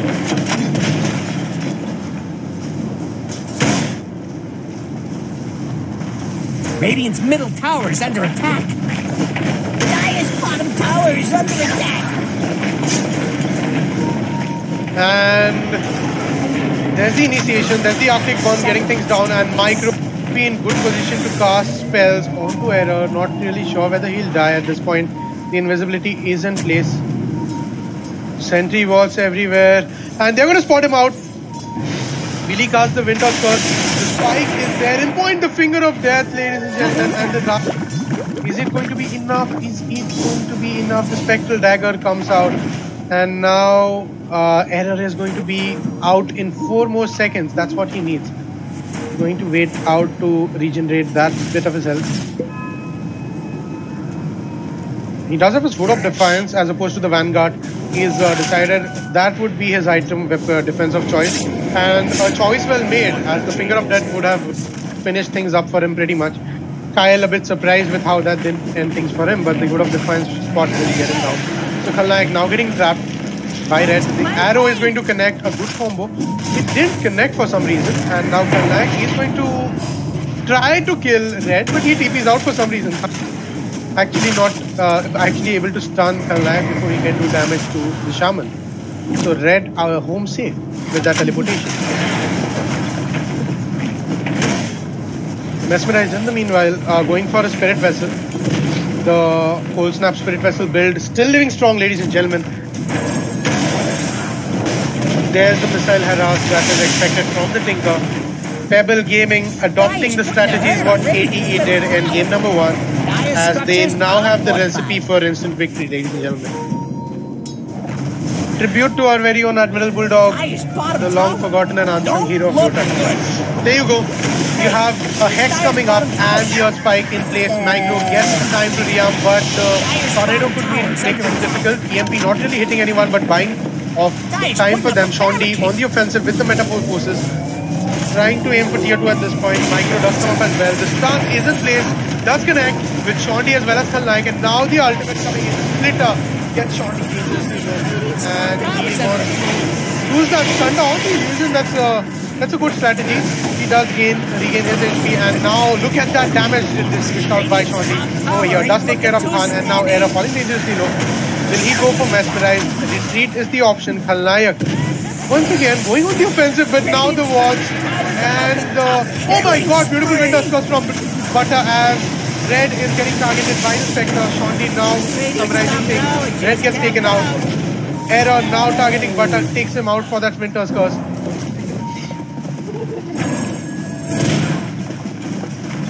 Dire's bottom tower. Good fight, ladies and gentlemen. That was quite the fight. Moment of silence for analyzing what just happened there, but that was pretty good initiation from Harness. That did turn out well for them, but turned out well for the enemy as well, especially Shondi, because he actually used his Thunder onto the illusion to make sure that he regains full HP. That was a very, very good play. Does have his Dragon Lance up at this point.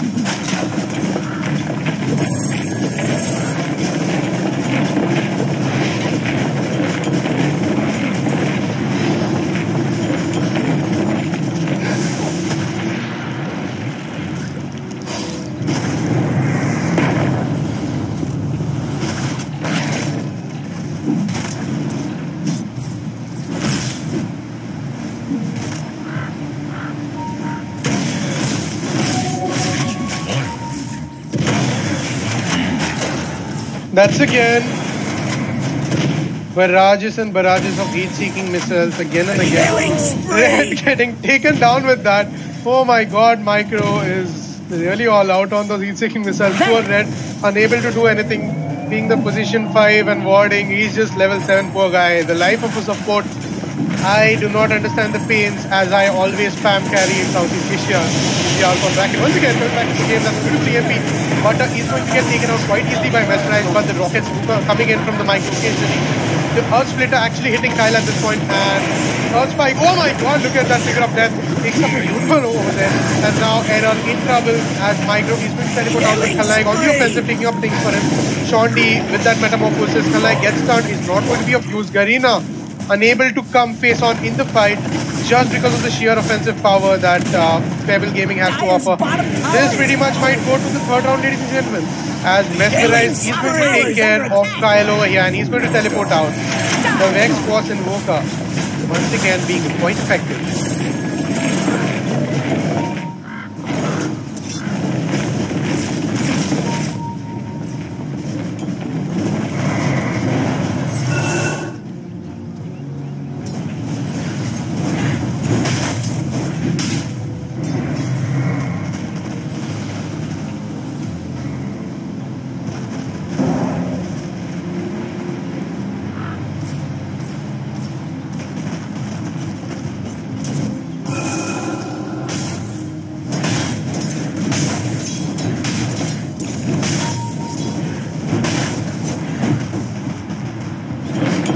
There you go, Garena on the offensive, hits that arrow, goes up onto that line, but Kyle just living by a sliver of his health.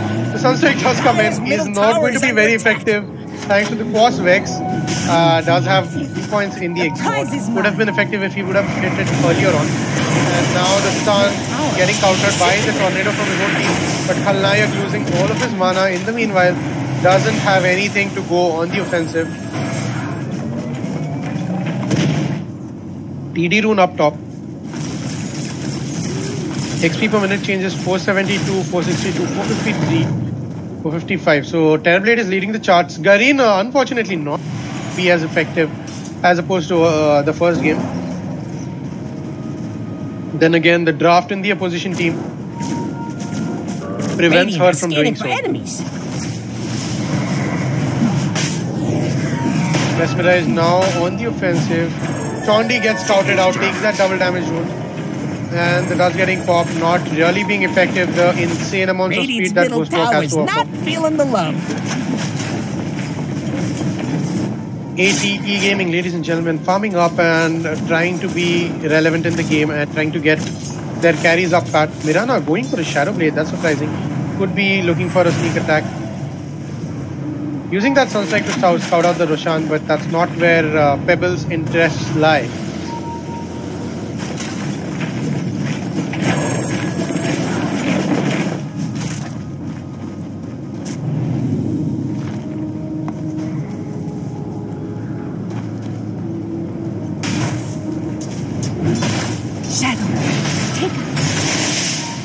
There you go, there's the Splinter Blast. And now Shondi on the offensive, going up against Error.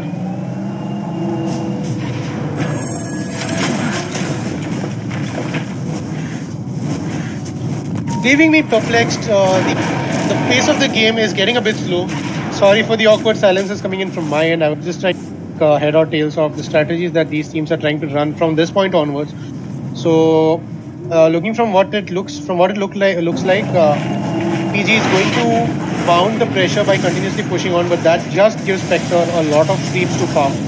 So that's kind of working out against them because this is exactly what ATE wants to do. Drag it late game so that Invoker unlocks his full potential. As it is, he's going all out on the Meteor as well. Once again, Khalnaik on the offensive. We'll be seeing an EMP soon enough. Radiant's middle tower is under attack. Radiant stretches out for Khan is getting taken out by Kyle with that finger of death. About to be He's going for that link straight away. So PG mounting the pressure, trying to end things before really. Terrorblade has gone for a BKB after his Dragon Lance to be really relevant in the mid-game part. The 22-minute mark, which is 30 minutes. So he's going to be relevant and pushing on. So no mana, but all damage output. He does have his magic wand up, so he can cast his Sunder whenever he wants. They need a Spectre right now, and Spectre is looking quite a bit away from the Radiance. It's almost up, but would it be up before the Rack go? They take the tower and they retreat. There's a Smoke of Deceit and they're going to go out. Spectre really farming it up. Doesn't have a teleportation scroll. Things could be looking trouble. Did they notice that Error could have directly converged all their attacks onto Error, but right now he's going to make that Radiance. Help me in quick maths. He just needs 5150 for Radiance if I'm not mistaken.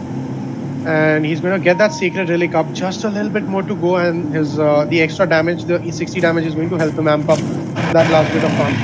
I think once that is done, ATE have a very strong point in the game.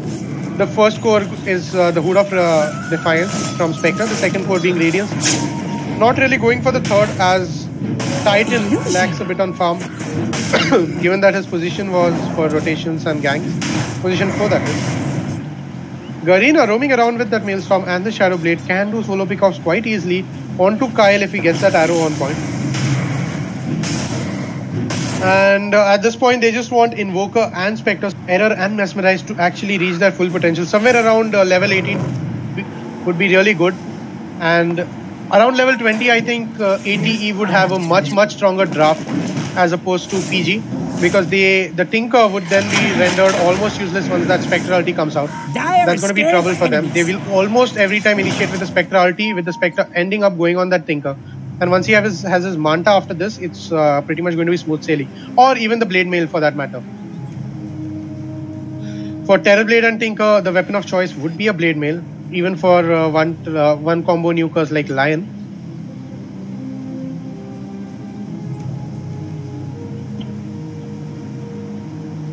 And shout out to GameStart for putting out a really good tip. So it says you can destroy allied towers, the alt tipping side of things for Dota. You can destroy allied towers when they are below 10% health. Denying a tower gives no gold to the enemy team for its destruction. Thanks a lot for that timely tip. And I hope ATE and Pebble are able to incorporate it into their gameplay. Radiant's bottom tower is under attack. That's for me.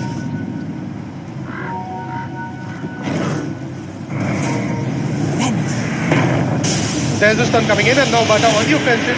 He will not be affected by that EMP, so Mesmerize just wants to put into place. The splitter misses completely. And now Kyle coming up on the offensive, the ultimate coming in from the Spectre. The Radiance is burned, and Red gets taken out, but Shondi in the meanwhile falling low as well. And they are now running away, but the sheer ticks of the Radiance is going to make short work of Kyle as well as Butter, and Spectre is going to fall. Finally, Micro comes in on the offensive. Now Shondi just decimating heroes, uses Sunder in a good place. Mesmerize trying to run away, not happening today. It's a 2 for 3 swap up, and Spectre falls. That's a bad thing. The Garena not actually being present in the fight. Garena really needs to reevaluate and position himself well to aid his teammates, rather give them good momentum.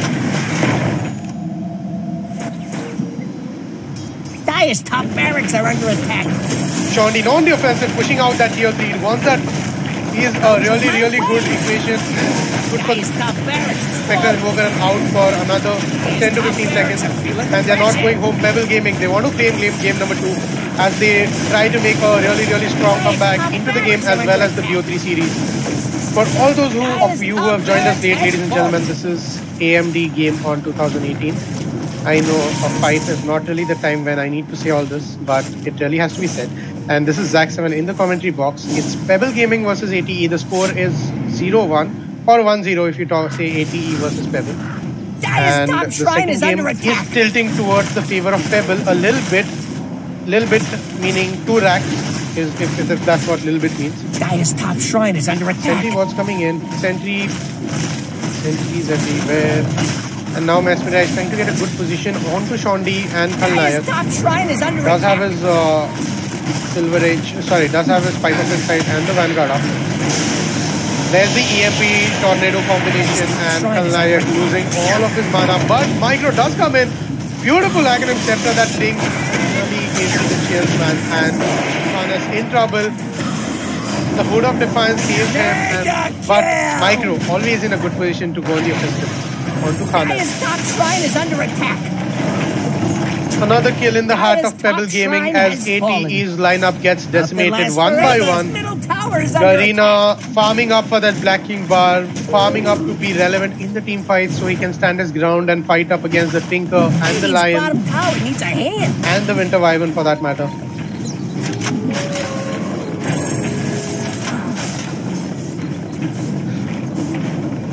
We really want to see more of action from Garena, given the fact that he has been so explosive in the previous game. Kyle does have a Sling Dagger up that gives him excellent initiation power. The Sunstrike going to scout out the position for Pebble. This could be a good setup, but ATE is not really in position to capitalize it. It all drops down to how fast they can reach there. Red Error does have his ultimate. He's going to use it at the right. And there you go. BKB comes up. Red hold him in place as Butter gets taken out. But Shondi with that Thunder, Error falling dangerously low, is going to retreat. Not going to contest this. But Garena comes out in full space as the Serpent Wards help him take care of Khalnayak. Khalnayak meanwhile gets a trade on the Shadow Shaman as well. Red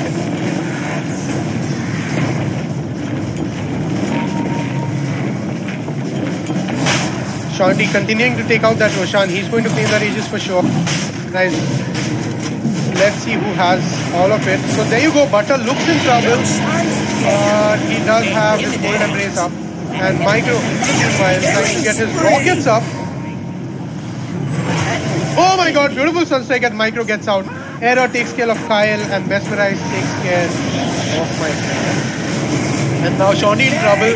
Shondi does have that Thunder out. So Spectre not really wanting to go against. Does have his Aegis as well. At this point Shondi is really fat. And the Thunder getting casted. Now Shondi knows he could be in trouble as he doesn't have a Thunder. The BKB getting popped out as well. He's trying to make whatever he can. Round number 2, ladies and gentlemen. Again without a Thunder. It's dangerously low. Shondi getting nuked out beautifully, finally getting the kill with that shackle. Khanas only living to tell the tale by the skin of his teeth. Error making that blade mail. Good prediction, Zack7. Shout out to him for really excellent analysis. Just kidding. So he really needed to make that. Otherwise, the Tinker would have just eaten him up. And coupled with that Terror Blade, there's nothing really that he can do. That Spectre, that blade mail is going to buy him a lot of time. And by a lot, I really mean a lot. He can farm up a lot of his items without being afraid to get ganked. And judging by DS, he's going for 500 health. That's a very good decision. Going for the tanky build. Right now, Khalnayak in trouble. The Spirit Shackle is getting in. The getting popped out by Mesmerize. Not really sure whose favor it worked out on. Concentrator coming in place. Khalnayak gets trapped right in the center of it. That's what the ability does. And the Sunstrike does come on, but does not really connect. Micro in trouble. Teleports out just in time. What a play. And now Mesmerize and Khalnayak going against Kyle, and they take him out quite easily. He gets stunned by that arrow. Garena being of much use in the game, and now Micro teleporting, trying to make things work, getting those rockets up. They need a Spectre, they need that Radiance to cancel out that blink effect. Good traits I would say. 22-24, ladies and gentlemen. Pebble Gaming versus ATE Gaming. ATE Sans 1 rack, Sans 2 racks, but a lot of confidence, team spirit, and the urge to fight on as they hold their grounds against Pebble Gaming. The make or break element lies with Mesmerize as well as the Spectre. Elder Titan, I would say the stun initially okay, but not really the kind of pivotal game-changing play you would expect, or Dire's not middle expect. tower looks to be Rather, disintegrating. would not work out at this point because they have a scattered team fight Dire's middle tower gameplay. is PG falling. doesn't really stick around anymore, so they have a scattered gameplay. Elder Titan not really being strong in that. That's what helping out with them. Oh my God, Butter and Micro not really. So once again, that damage is good space, but Mesmerize does get out. With Shawnee dishing that heavy damage from his Metamorphosis. Now Era could be in trouble. Oh my God, this looks really bad. The lane player not really helping out. It's a double kill. Does Sector have a bye leading him? He doesn't. And all up to Mesmerize to hold base. As this would very much well be GG. Micro now getting off the full pace of Garena. But once again, oh my God, this one's taken and Garena takes care of him. Now Kalnaya from the receiving end of the attack. Of Kyle getting hit by that Maelstrom. Khan has only offensive right for Garena. Garena gets taken out by Shawnee. He's on fire with that Metamorphosis. Khan is from the receiving end now. Do they have detection? No, they don't, but they are going to straight for that tower. The Meteor with really a lot of damage right now because the Exort is in place, but only getting received by Kalnaya. The Lotus Off gives him room. Shawnee in trouble. Starts from Garena, takes him out quite easily. D2 gets to her back. Red actually walks into the March of Machines just in greed to kill Kalnaya. What a game, ladies and gentlemen, packed with action as ATE desperately scrambles to hold on to tier 3 tower mid. Game on is the word I would say, ladies and gentlemen. Game on. Teleportation coming in from the mid. Micro cancelled that, not really sure why. Wants to go and farm NCs. So, a little odd things in the game. Doesn't really have anything to do much in the mid lane as be very risky to at this point go and just die. So 25 to 27, scores are pretty tight, but in terms of advantages, I would say since Error was taken out by Shawnee, that was really what turned the things into the favor of Pebble Gaming. That gave them an advantage into the fight, even though Mesmerize bought back. He does have a 6-minute cooldown now. He desperately needs to go for an Aghanims at this point. So BKB, yes, it's warranted for to protect against the Tinker, but if he gets Mirana to initiate or Spectre to initiate, he would be much happier with an Aghanim Scepter so that he can really melt down Kyle and the Winter Wyvern, or the Tinker for that matter. Dire is scanning for enemies. I think more than the use at this point, Mesmerized could have opted for a straight axe, not really straight axe since he was Force Vex, could have opted for a Blink Dagger, and then must have had gone for the Aghanim Scepter. Survivability and move speed, yes, the Yules does offer all of that. But given the need of the hour, he should have like chosen better items, I would say, from my personal opinion. Again, the smoke comes up, bottom lane, Pebble Gaming once again on the offensive, not really wanting to let go of this opportunity created for themselves. It's all about Pebble Gaming, ladies and gentlemen. Our very own Butter, the one with the Echo Slam and Jamas last game. He's on the offensive, looking to get a good Winter's Curse up. Kyle with that blink in, and now Red in trouble as no one's home. And Pebble Gaming is knock as Kyle takes him out with that Finger of Death. ATE now teleporting back to save dear motherland.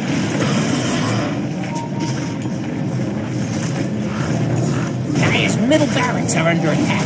Micro teleporting in, this could be trouble. Khan as with that Astral Spirit looking to get a good start onto place. The Tornado catching Lion out of place, and Shawnee now is in trouble. He does come up. Lion to the receiving end of it, walks just out of range in time. Mesmerized now with 2 less kills in his rucksack of skills, I would say. There's the stun coming in. Shawnee gets stunned at this point. Garena now the offensive uses that Silver Edge to Lion. The Earth Splitter not really doing a lot of things. The mid-rax falls. Meanwhile, all this amalgamation of skills being thrown around, but the mid-rax is gone. Now they're going for straight the final set of racks. A lot of regeneration on the back. And now Garena not aiming to take much of it. The Starstorm does come in, but Shawnee much stronger. Mesmerize does get the Astral Strike on. And now Error would be the one with the ball in his back. But the Winter's Curse, they take out Red. Poor guy, he always gets targeted. Kyle now trying to run away as only offensive. Error dropping low, doesn't want to lose his health. Nayak takes care of Khanes, and now once again with Micro helping them with the nuke. They are on the offensive. Now the Spirit Vessel Full snap does come up. The load stop from Khalnayak gives him a good debuff. Like on the offensive, going up straight against the Spectre. Dire's structures are fortified. Once again, just making some room so that they can take racks. That's all they need. Pebble implying the very same strategies AT used in the last game. Very strategies used against them. Sounds like onto Kyle, the meteor connecting. Beautifully played by Mesmerized. Takes out Kyle from the equation. Khalnayak now on the run against Error. Does have his Ghost Storm, gets Invoker a taste of his own medicine. Error finding it really difficult to keep up with hitting Khalnayak, but finally does take care of him with that quill stack blade mail reflected onto himself. Error does have 4k gold. Saving buyback, does have a surplus to go for that Manta style. Is pretty much going to complete it. Manta and Bounty Rune. Sans for racks, ladies and gentlemen. We need 2 more for Pebble Gaming to progress to match number 3. That means all the more fun for everyone. But for ATE, I would say that they would be content ending it right here and then. ATE desperately needs to have a good comeback strategy in plan, or rather a good comeback fight in place. All depends on the positioning. So Mesmerize does have his blacking bar at this point. Dire's middle tower looks to be 6 second cooldown on that invoke. He needs to capitalize well on it. He's going all out. He will scout out Kyle. Kyle does use his... oh my god! There you go. There's the sentry bot, and now the offensive. Error does come into hit his teammate. The BKB coming out. Kyle now getting picked off. Micro does escape from... oh my god, but Error could be in a good place to look at this. But Mesmer gets taken out by Shondi in the BKB. Missed that one actually. But uses his Winter's Curse to now take care of Error. Error does have his Blade Mail. He's going to use it. He's going to direct onto Shondi, but Khalnayak and Shondi are going to make short work of Error as he gets taken out. Does have a buyback. It's not going to be a problem, but he will need to buy back. Shondi has his Metamorphosis on cooldown 130 seconds, and I'm very sure it won't last till they push out in the bottom lane. Red taking that regeneration rune at this point. Red trying to run away, but very content with how that worked out. But the arrow, where is the BKB going? Are you going to use it? Yes, he does. But doesn't really die at this point. Sorry about that. Red is going to teleport out, but he's going to fall before he does. Khalnayak making sure the quill stack actually stays. He's gone for the plus 25 quill stack damage as opposed to the plus 20 health regen. He doesn't need that as a he already has 30 plus 8.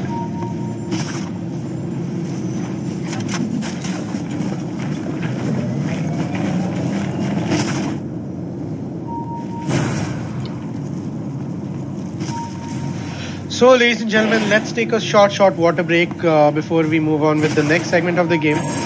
We still have the camera on, but I just need to have some water. I'll be back in 3 seconds.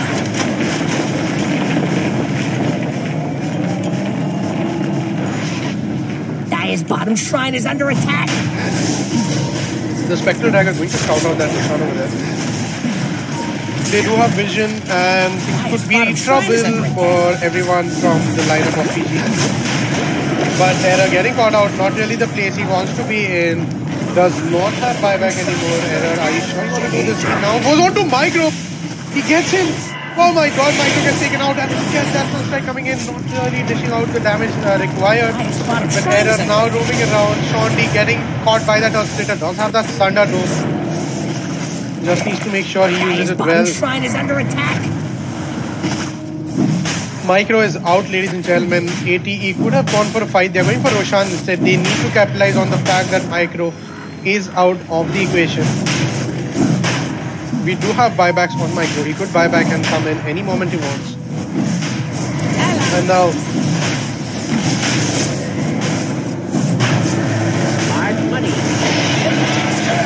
beautiful Winter's Curse. The Aegis is up for grabs.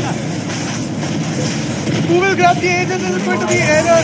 Error does get the Aegis finally, and he falls as soon as he gets it. Cheese getting taken by Cheese. I have no idea. And it's Error himself. Error himself as well. That's a finger of death. That's a lot of people getting taken out. Kyle and Khalnayak can be taken out by Error. That's a triple kill for him.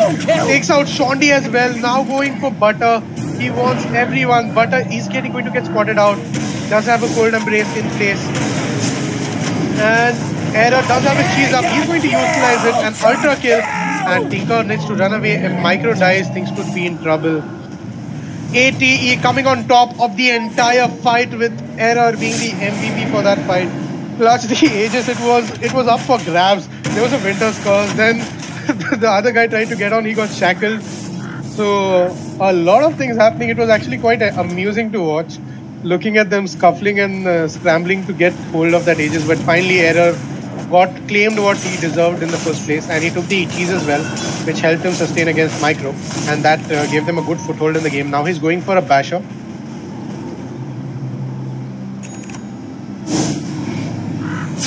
Hasn't completed his Manta for some reason. Is it in the courier for some reason?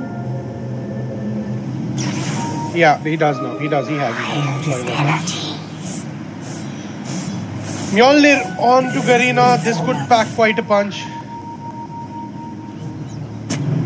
Kyle now getting spotted out by Mesmerize, and Error with the Haunt almost immediately. Kyle, they are avoiding that Earth Spike. Doesn't want to be in line, but eventually it does.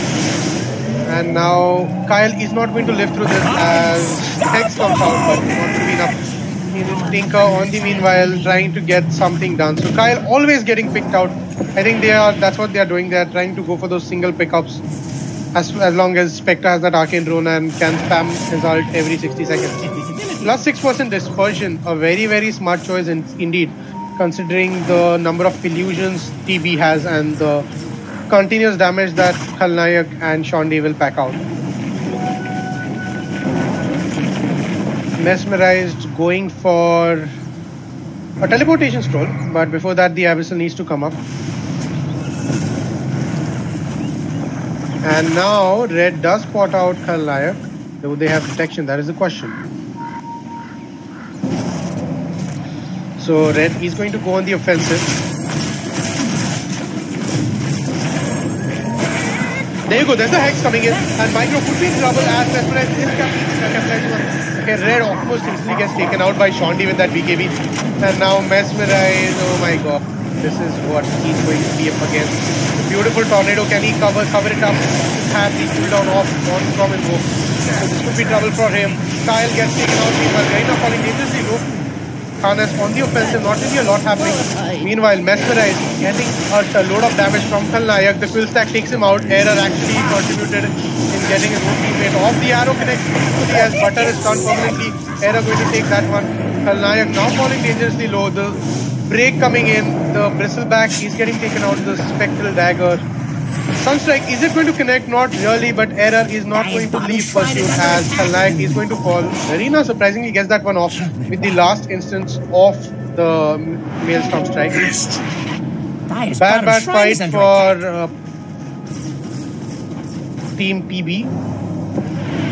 So Pebble did actually lose out that one, even though it started out good for them as soon as Shondi took out Red. It was just too inside. He melted like an illusion, poor guy. Again, pain of playing a position 5 support.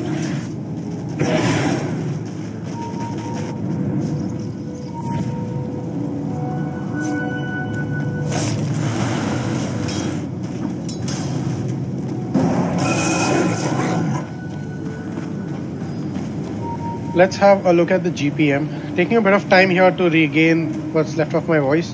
We have 665, 666 on the Spectre.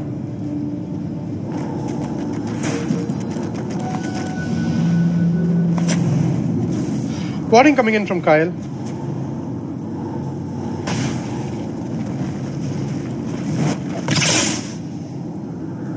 So the Spectre has an Abyssal at this point, which could mean that any target that the Spectre haunts upon is going to face the full frat of independent 2-second stun from Spectre herself, which is like the worst thing to happen to you, especially coupled up with that man time you're alone.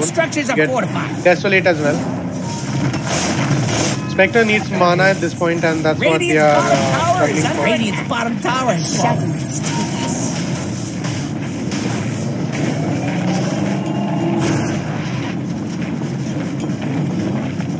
That's a double damage rune. Could make or break the game at this point. I am really going all out and saying this because if the Spectre gets hold of this, it could be a lot of trouble. So they're saving that up for the Spectre, I guess. Illusion.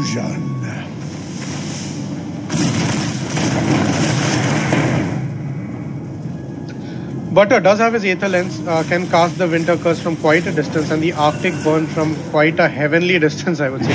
Plus the 500 vision doesn't really hurt.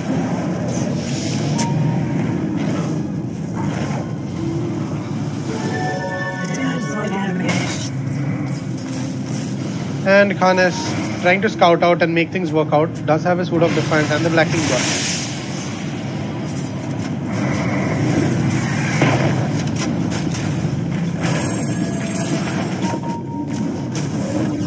Garena on the offensive does have a lot of firepower right now. He's gone for his Boots of Travel. That's going to give him all the teleportation free of cost he's going to need.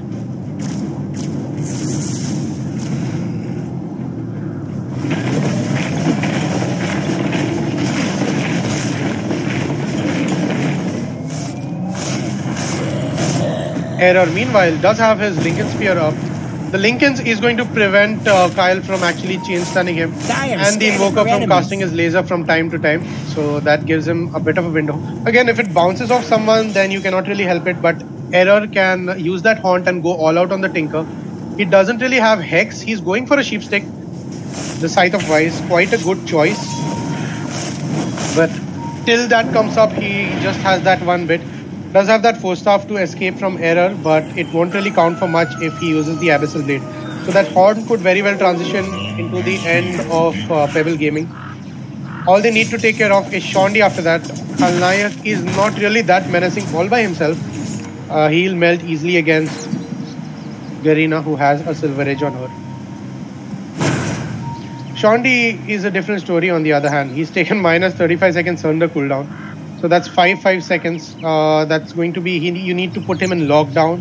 For that you need to isolate him. For that you need to take out Micro first.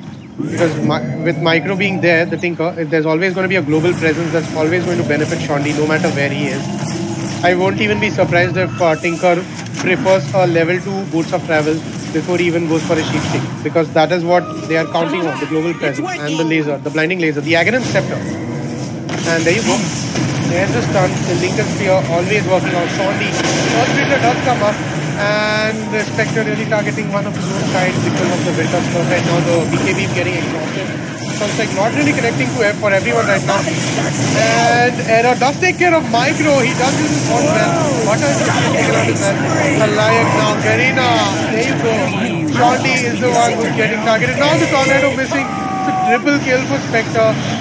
Shondi going to get targeted completely now. He does have his Thunder off cooldown. Is it going to be enough? If he Thunders the Spec, that could be end for him, but Error does get that one. The finger coming up. Error now on the offensive. Does have a bit of a CD. Khanes going to fall out. They now want to go for the Spectre. He's going to take a while before he melts out. The Radiance, the Lincolns is up on him, but that's not going to be enough. All those buybacks from Pebble have made sure 4 people from Team ATE has been eliminated, but the fight really went into their favor. So if you look at the gold change, that's minus 2k gold for Pebble Gaming. That's 787 positive. That's a lot of gold if you ask me. And the damage dished out is more from ATE from the one instance itself as opposed to the multiple ones. Finally, Invoker going for the Aghanim Scepter, and things could look really good. ATE holding on to dear life as Pebble is come up and going to make their last stand, but they don't have any buyback. This could turn sour for them. Invoker does not have a buyback as well. The Elder Titan doesn't have a buyback. So it's 3v5 at this point. And there you go, Error coming in on the offensive. Red getting taken out almost instantly. Garena trying to go out of... He does not want to stay and contest. Butter getting taken out. Error, look at the sheer tankiness that Error is doing. The finger of death coming in from time again, and Error getting taken out. That's a buyback from Garena, but I think the pace of the game has pretty much been dictated, ladies and gentlemen. Shondi is going to go ahead and pretty much summarize things up. Ancient is in trouble.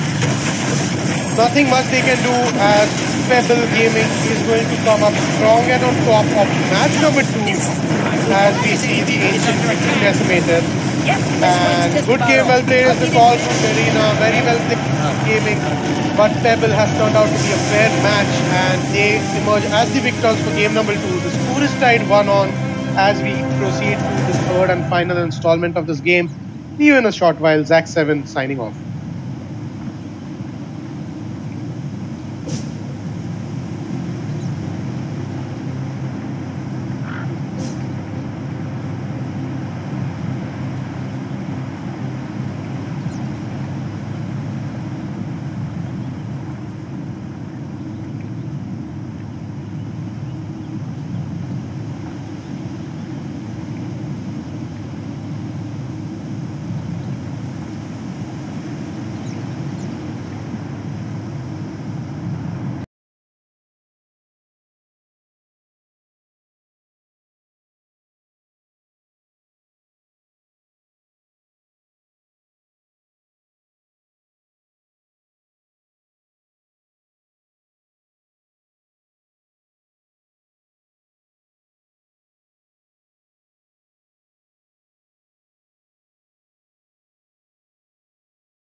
10 seconds.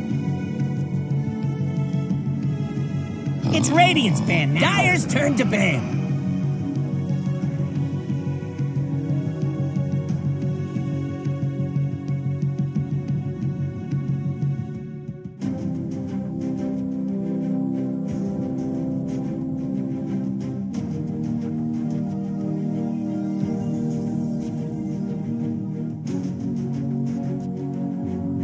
Seconds. 5 seconds left.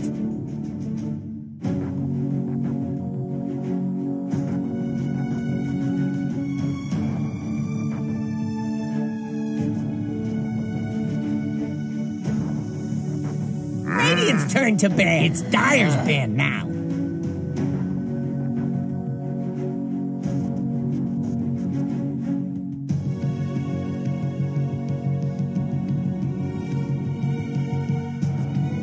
It's Radiant's ban now. Dire pick.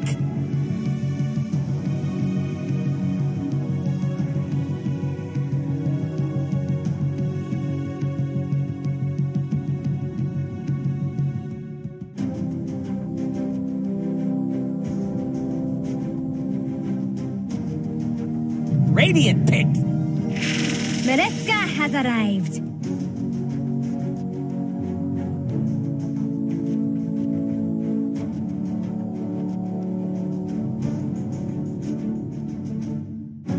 Radiant's turn to pick.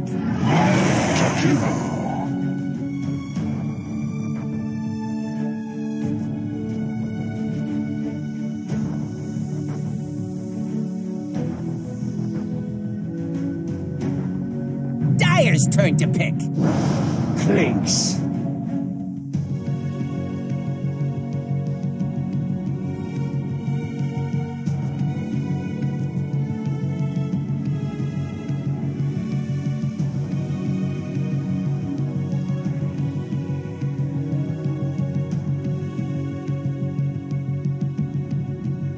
Seconds. 5 seconds left.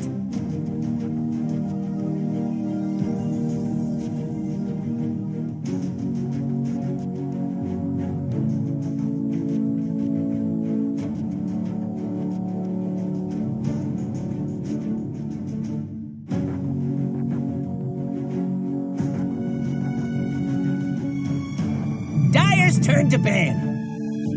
Dire's turn to ban.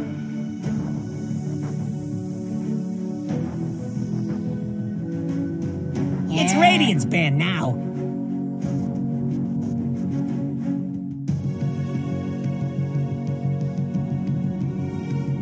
Radiant's turn to pick. Dire's turn to pick.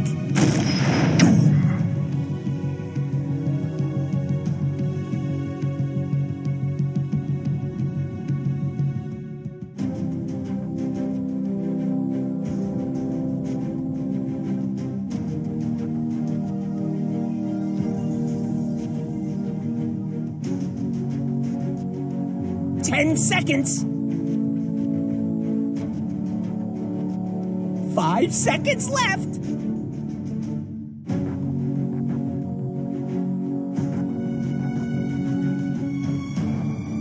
Radiant pick. Mirana.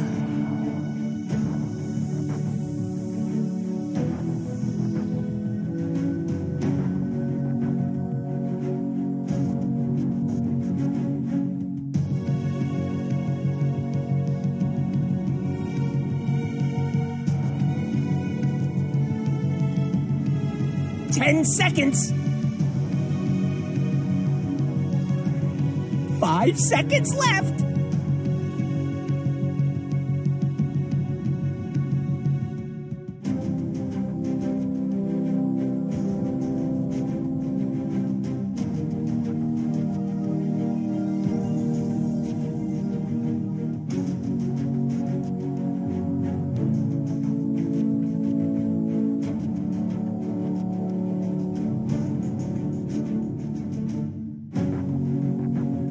What's up, ladies and gentlemen? This is Zach7 as we come back into the final third and final installment of Pebble Gaming versus ATE Gaming. This is AMD GameOn 2018, and both these teams are tied at 1-0, 1-all, and the game is only going to get better as we see who's the one who's going to emerge victorious from these online grand finales, online qualifiers. And one of these teams is going to go all the way to Hyderabad on the 13th and 14th of October at the High Tech Convention Center, and going to battle it out against 5 more teams during Comic-Con. This is the ultimate dream destination for any gamer, so AMD GameOn 2018 it is. Let's get straight to the draft. It's ATE Gaming versus Pebble Gaming, and I think Pebble has already gone out and picked a Jakiro and a Doom in the same draft, which pretty much defines their strategy. They are going to go all out on that ganking things. The Wind Ranger is only going to snowball from the mid lane. Very, very, very aggressive lineup coming in from Pebble. They have an all-round balanced pushing strat.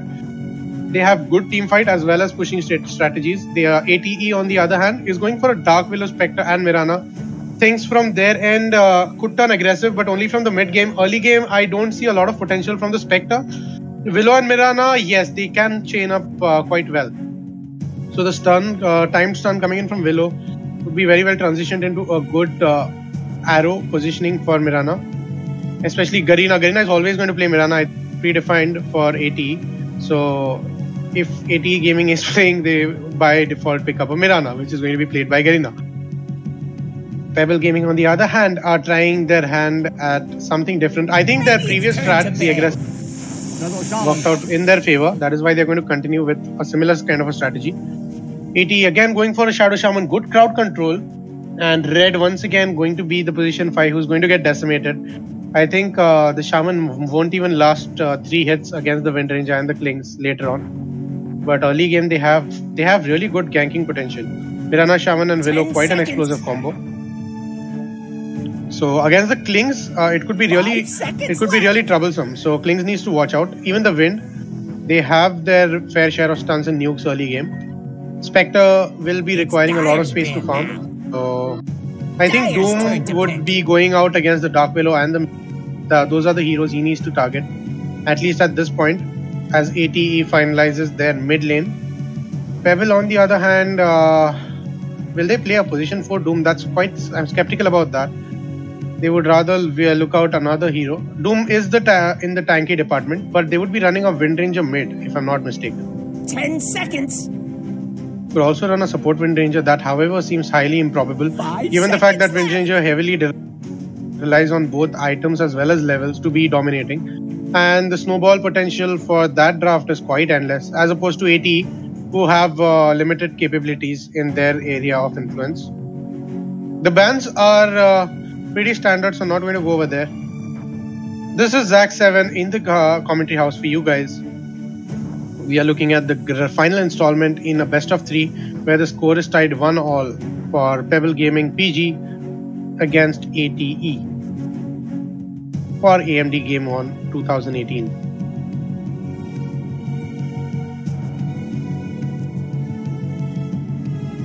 Waiting for that final pick to come in from ATE.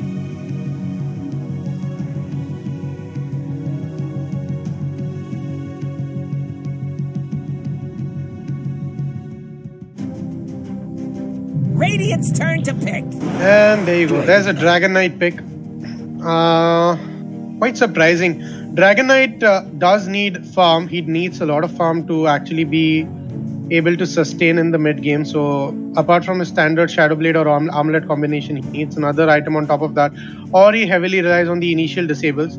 So he just offers a lot of tankability. So Pebble could pretty much bypass that early game with the magical. Wind Ranger would be really good against the DK early on, because the power shots, initial power shots, can be well coupled with the damage that Jakiro has to dish out. Klings might, however, not translate well against the DK later on. It all drops down to the targeting, so they would need a good hero. There you go, Monkey King getting picked up, so that speaks volumes. So that against the DK could be a good pickup. So if it all comes down to a durable man fight, Monkey against a DK would be good, resulting in the fight going to the favor of Monkey King, if both of them have equal farm. Agreed that DK does have that inherent stun and the Elder Dragon form gives him a benefit. Monkey King with his Jingo Mastery and his ultimate gets a lot of armor, and by lot I mean a lot. And added on, he has the aid of his pseudos who are rock soldiers. So good AoE crowd control against Spectre and DK both, I would say. And adds a bit of a zest to the element as he does have his share of mobility.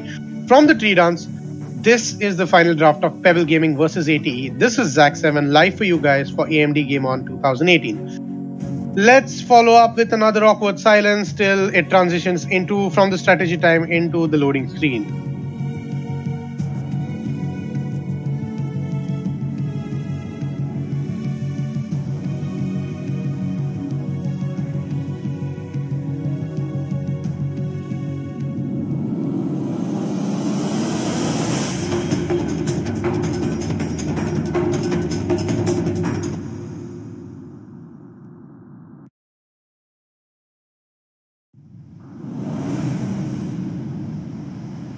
And we are live.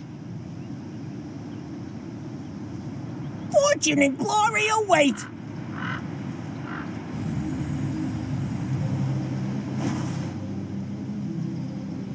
Just waiting for the games to start up. There's a pause. The keyboard is going to get fixed.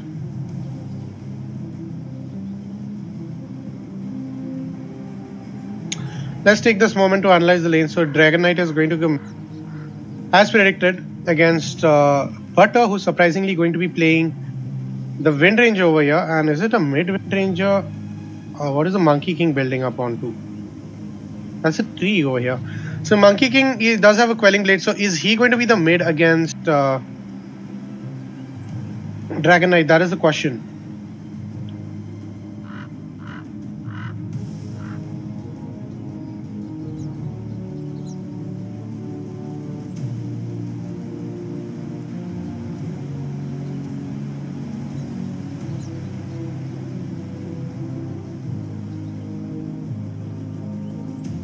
Friendly banter going on in the chat, and apparently celebrating birthdays before the game starts. Quite a lot of friendly show coming in from both the teams. However, we all know it all wasn't. So they might be really good friends outside, but in here at the score 1-1, they are bitter enemies, and they are going to capitalize on every weakness that the opponent has to make themselves dominant in the game, to bag those tickets and the chance to play for big fame, for big money at Hyderabad.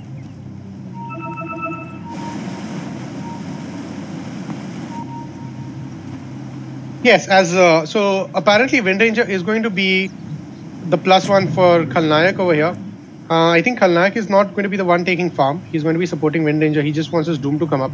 So could be a core Butter. I'm really speculating at this point, but I really hope it is a core Wind rather than a core Doom. Doom can make up for it using his Devour. He could rush his Midas whenever he wants to. They can run 4 cores. That's not going to be an issue. It's all going to drop down to Jakiro to do all of it. Meanwhile, ATE is gathered up in the bottom lane. So 2 runes is the answer for both of them. Klings doesn't want to go in. They do have their sentry ward, so he knows better than to contest for that rune. There's going to be 2 bounty runes, so this one was quite peaceful as opposed to the other 2 games. Both teams picked up respective bounty runes. And there you go, Butter actually on the offensive. So the Wind Ranger has come up with the Orb of Venom to actually get mesmerized, caught off guard initially. I think Red has predicted that and be in position to capitalize on that. Kyle once again is going to stay up there. So Micro on the Monkey King playing mid. So mid Monkey King, that's really good. He's going to stack up on that Jingu. There you go. Red getting that sentry ward up, and now Butter spots him out. The shackles are on and about, but so Kyle actually dishes out more damage than the Wind Ranger does. 76 attack damage. The first bit of Dragon Slave coming in. And we commence into the laning phase of the game.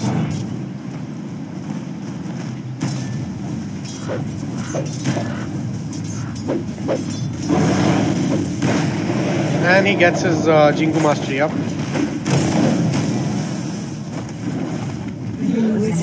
Uses that boundless strike, but Khan S could be in trouble as Shondi gets that final bit of searing arrow out. First blood for you, ladies and gentlemen. Khan S on the Dark Willow is going to fall to Shondi. The position 1 gets off with a huge benefit initially. This lane will be looking good for him. Garena trying to position himself in a place where he can take advantage. Kyle now on the offensive with the dual breath. Shondi now getting full effect of that stun. That stun is going to set up Garena for the arrow. So the cursed crown will make things better. Butter now again on the offensive, trying to go for that courier, but Red actually came in his way. Error on that Spectre once again. He did one heck of a job, although he lost the game. The double damage rune, first rune of the game, once again being the double damage up in the top. And it's going to be claimed by Mesmerized. Khalnayak, the one actually farming up at this point. He's the one who wants to be the core. The dual breath acting up, Khan S could be in trouble, doesn't have the Shadow Realm up, and Shondi could be going on with that strafe, but he should have. I think he should have. He could have gotten off that extra hit, but now Garena on the offensive. The arrow is there, the dual breath in position. Garena really needs to hit that arrow. Shondi now converging onto position of Garena. 2 of those searing arrows connecting, needs 2 more to connect, but the salves being popped everywhere. Everyone is going to come back into the lane with a fresh hope of survival and a fresh hope for getting a kill. Jingo Mastery really stacking up right now. Micro getting what he wants in the lane.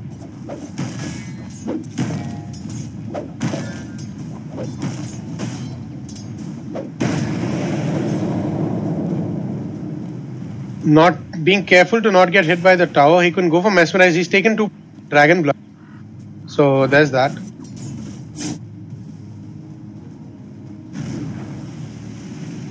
Khalnayak in the meanwhile trying to get his phase boots up really soon, and does have his Infernal Blade up as well as the Scorched Earth. That's going to push the game in his favor if Red decides to attack. There you go. They tried to stop that pull. He was successful, but are not really happy with how things turned off with that pull. And as this goes, now Garena in a position to make that arrow play good. The stun comes out and the arrow is out. Lynx gets hit. And the Bramble Maze comes up as well. Shondi going to get trapped, and game, set and matches. Khan S takes care of that kill and completes the contract onto Shondi. That's very well placed coming in from Khan S. Look at that little tree that Micro tried to turn into.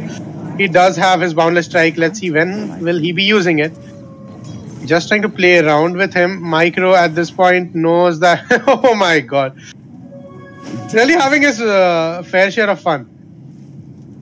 Okay. Quite a bit of cheeky exchanges coming in from both of these players. Just playing around, testing each other's strengths, not really wasting any excessive mana that they won't have to. An Orb of Venom would do really well for the Monkey King, I feel.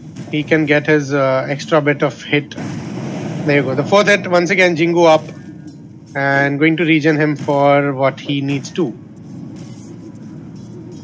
Error falling dangerously low at this point. Khalnayak used that Scorched Earth and went offensive. The Stout Shield and the Scorched Earth is going to make him all the more tanky, especially against opponents like Spectre and Shaman early game. So Butter needs to capitalize on that. He needs to max out his power shot and punish the enemy as much as he can. Once again, the Infernal Blade making Spectre dangerously low. 2 points in that. My god, that's going to be very, very painful if it isn't curbed.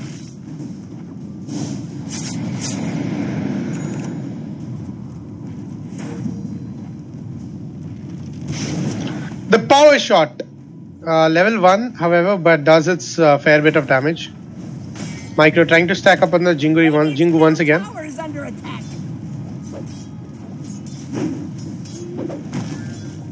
He just wants to zone him out and make sure he gets all the last hits. That's what he's aiming to do right now, and Mesmerized is really struggling at 6 versus 5. So he's unable to lane up against Micro. He knows that he cannot just openly take all the bashes from him. Because once the Jingo is up, Micro just gets an excuse to regen and dish out a lot of damage. It's waiting out for the strikes to wear down. Amazing emote coming in from Khalnayak. Kudos to that.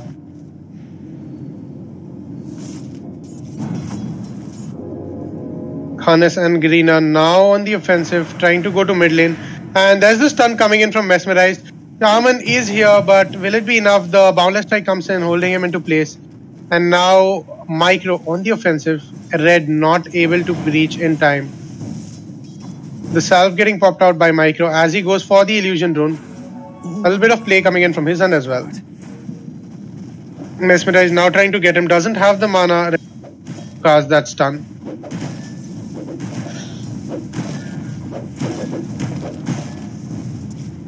The farming department looks pretty good for Micro.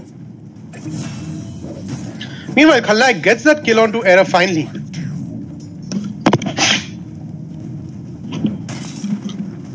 Sorry for all of that. Need to readjust my microphone a bit. The Monkey King finally gets stunned. Does have the Jingu up. Beautiful shackle, but doesn't really have a follow-up onto that. And now Shondi on the offensive for Garena. The arrow does hit Kyle. Can he get off his final installment of Dual Breath? The Garena is taking a lot of damage. The trade not really ending well, but Khalnaik in the top lane meanwhile dying out. He did get Error initially, but he fell to Error once again, so that was a good trade-off. That pretty much is an equalizer, brings them on the same ground.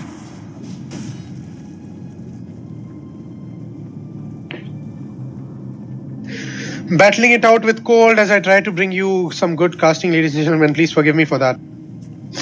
But in the meanwhile, capitalizing on the magic stick charges and using that orb of venom to his advantage. He desperately needs a null talisman this one. That would really help him get on top of his damage issues, as well as supply him with some additional intel. The shackle really connects. Must have been a one to harass. So the Doom is up on Khalnaik. If he wants, he can go. So Red could be a very, very easy target at this point. They can even aim for Spectre. It all really drops down. So Micro converging onto the enemy does have an invisibility rune. Can go for Khanes at this point. He does have 2 points in the Shadow Realm. Jakiro really rushing and pushing out at this point. Garena using that arrow to his advantage. They don't want him to leap out. This could be trouble if they make him leap out. And now that's it. So Micro is going to teleport in the mid lane back. Button on the offensive, trying to land that shackle onto Mesmerized if he can, well and good. Is it going to be enough though? Oh, he doesn't. He misses that one and he's going to walk. Caught free, but same cannot be said about Jakiro, who's on the receiving end of a cursed round. The Shadow Realm, Bramble Maze as well as the arrow. Error now on the offensive, trying to go for Shondi. They decide otherwise, gets back into lane. But Khalnaik now on the offensive can go for a Doom if he wants. Will he is the question. I think he should, but the salve getting popped out just in time. The Scorched Earth getting Error into the depths of hell. Dire's top tower might be going down. Bottom lane, meanwhile, Garena and Khanes continuing to push as they make the best of Shondi's absence in the lane. Red is going to retreat back. The Doom is up on Khalnaik. He should be pretty much able to get a kill off it pretty soon enough. But on the Wind Ranger, trying to make things happen, he needs to get a good shackle in order to be useful. His power shots, level 3 power shot, that's a good nuke. It's a good 1 second nuke, dealing 350 damage with a 10-second cooldown. And now Garena could be in trouble. The leap is out, but that isn't enough as Shondi and Micro melt him down. Boundless Strike and the Jingu Mastery stacking all up onto him. Garena gets taken out in the blink of an eye. ATE losing out their primary Mirana player. And now Micro once again in position. Finally gets that shackle on as well. Mesmerized could be in trouble. The stun does come out. Buys him a lot of time. And now Diakvilo with that teleportation. So Mesmerized is making good work with that stun. His Arcane Rune is only helping him. He can even pop the Elder Dragon form. And now Khalnaik getting hit. Garena is on the offensive. Does have his arrow. Will he use it now? That is the question.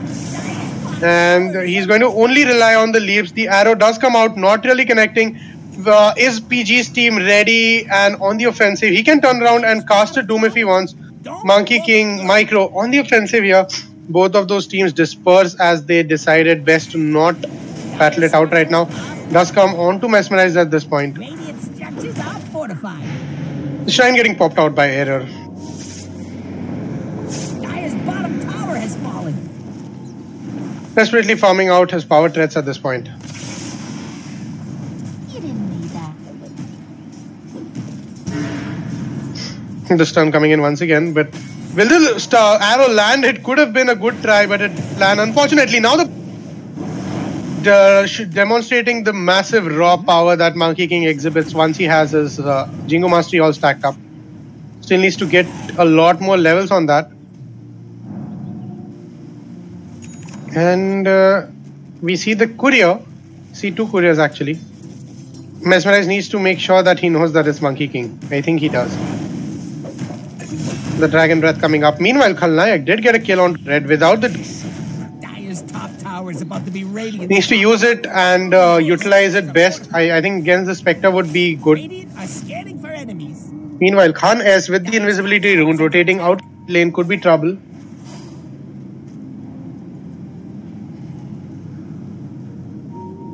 Shondi now in the top lane. It's about to be Radiant's top rubble. Micro and Mesmerize in once again left to face off. There's go, there's the stun, there's the ice path. First round and beautiful. So Monkey King is going to get stunned almost permanently. There's the Bedlam and Micro falls dangerously. Gets taken out, that Shadow Realm takes care of him. But Khalnayak is on the offensive with that Doom. Scorched Earth not really up, but does have that Infernal Blade. He just needs to cast it on him. And he's going to cast the Scorched Earth, but making sure that Mesmerized falls as well. Khalnayak holding on to dear life, that Scorched Earth, giving him the required movement and health regeneration boost to get out of trouble. He shouldn't walk into that arrow, he doesn't. That's a good move. And right now it's Shondi versus Red in the bottom lane.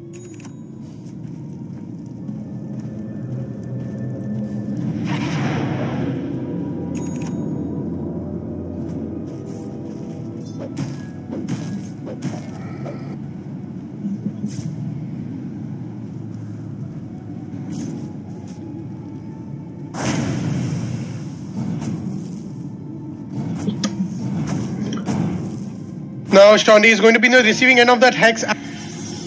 Bedlam comes, so does the Shadow Realm, and it's going to be very, very saddening to watch Shondi go down just like that.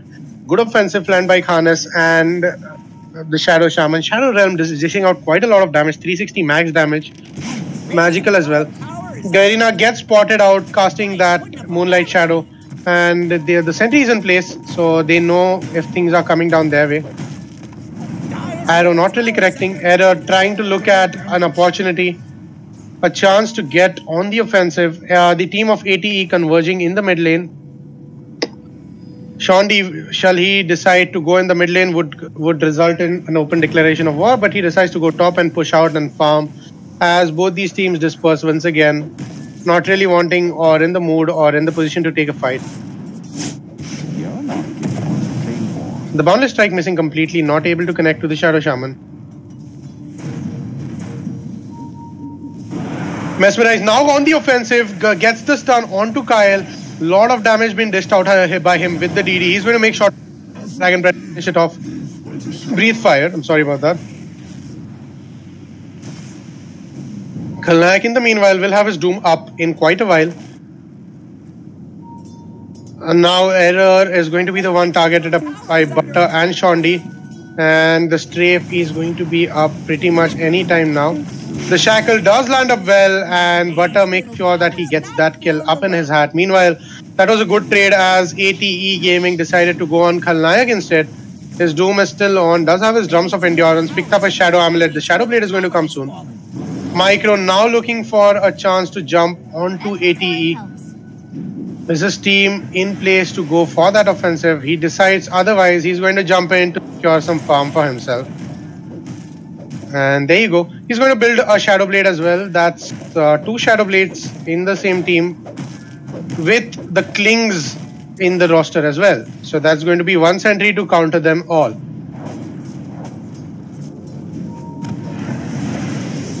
No LOT or Loki reference, by the way.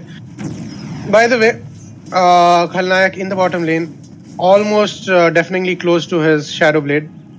The Courier apparently holding on to Monkey King Shadow Blade as well. But now using his focus fire to take down mid tower for good. His moonwalking skills put to the test. Bottom lane. Meanwhile, ATE converging once again onto Khalnayak. They want him. The Spectral Dagger comes in. Mesmerized with that stun. He's going to keep him stunned for a longer duration. This Costos does come in. And there's nothing he can do as Khalnayak. He's going to stand there. The Terror again going to make sure he gets out of his invisibility. The Bramble Maze is going to trap him in place. Spectre using everything to cast up on that Khalnayak.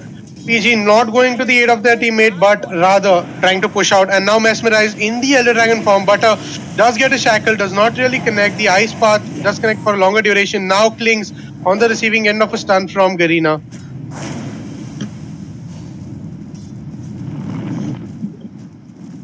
At this point, Pebble Gaming did not capitalize well. Micro does take out a solo kill with that Shadow Blade onto Error. So that was good for his, and we missed that one, man. Shondi now finds himself without mana, but with a Desolate. Could go up against Mesmerize, not solo, but he could pack quite a punch. He should go on red, I think. Red is going to be his choice of target right now. From a distance, obviously. Can go for a Dragon Lance.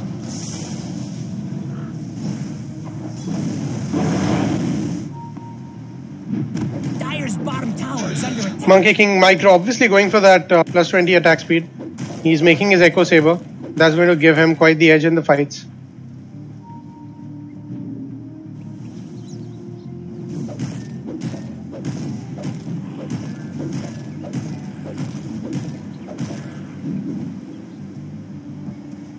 Meanwhile, Team ATE all smoked up and ready to converge onto Khalnayak.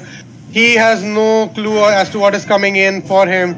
The Shadow Blade come in, but obviously they have a dust, and now Khalnayak is going to get taken down. Bedlam, Shadow Realm. I'd be surprised if Khanes doesn't take this kill, which he does. So once again, the invisibility factor not really playing out to their advantage, but the double damage takes out Error. Bad trade for ATE then, I would say, because they lose their position 1 against position 3 for Team Pebble.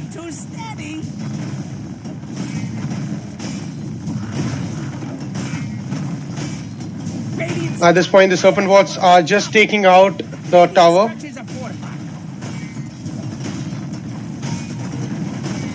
And you see the tier 1 getting decimated as Mesmerize targets all of his abilities onto it.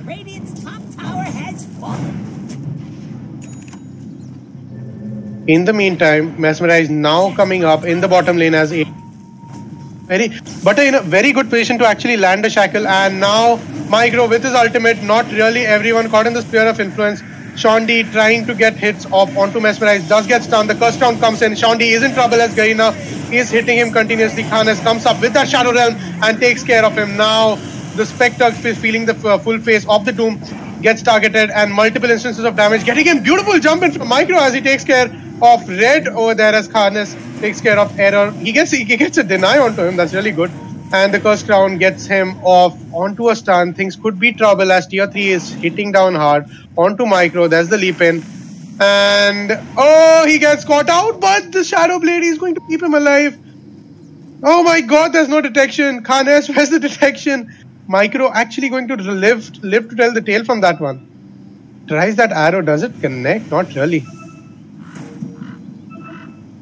Oh my god, that was something. Excellent. Almighty money. That was actually something. I have no words to say anything for this. The Micro should have been actually taken care of, but they didn't have detection. So because of that, now Butter getting caught out. The Cursed Crown, the Bramble Maze, the Shadow Realm, all of it. The Bedlam. He going to survive. Khanes living through his spotlight, finally getting the spotlight he deserves and dishing out quite the lot of damage that Willow is notorious for. Kudos to ATE for their almost instant unplanned ganks and their success ratio in them, which is pretty high as compared to Pebble. Khalnayak really wanting to take this, the Infernal Blade and Scorched Earth coming out, and the net. Oh my god, he gets caught between the Serpents and the Breathe Fire, going to cook him alive. Now Micro running away as Mesmerize blinks in onto him. Whether or not it's a good decision will be determined only now. Shondi is not in place. Does Shondi have a teleportation? Not really. He's going to walk all the way. Meanwhile, Pebble, Micro is going to get taken out. Kyle now on the receiving end of all the offenses. He gets taken out as well. Garina being really offensive and capitalizing the absence of Pebble. Radiant's bottom tower is under attack.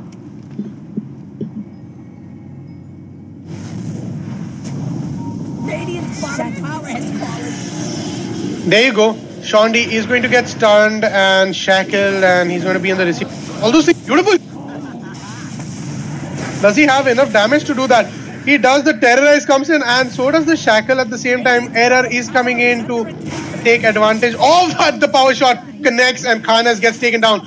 Excellent attempt to salvage what he could from this situation, but staying true to his name. And at this point, Khalnayak does have his doom up, just looking for an opportunity and a window to strike. Doesn't find one, but Red, oh no, Red, not really where you coming up. So does the net. He's going to get shackled, but it's only a little bit of time left for him to say his goodbyes. And off he goes. That's a free kill. He came for the warding and he went for it.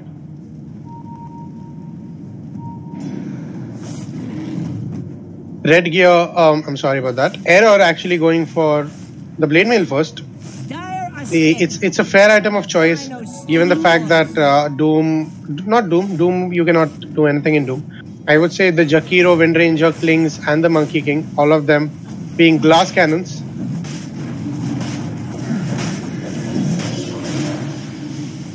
Illusion getting the full face of the Scourge of ATE as Pebble chuckle at their own illusions that they have created in order to claim that Roshan. And now ATE is going to pause and reevaluate their priorities, it seems.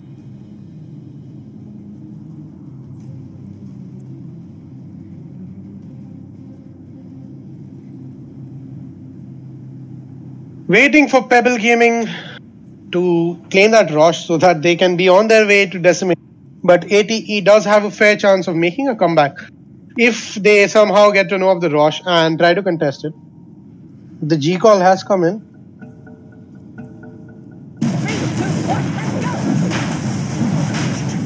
And there you go. The Roshan gets taken down and the Aegis has been claimed by Shondi over here. Khanes not really in amongst friends as he faces the full wrath of the Searing Arrows. Micro making short work of him.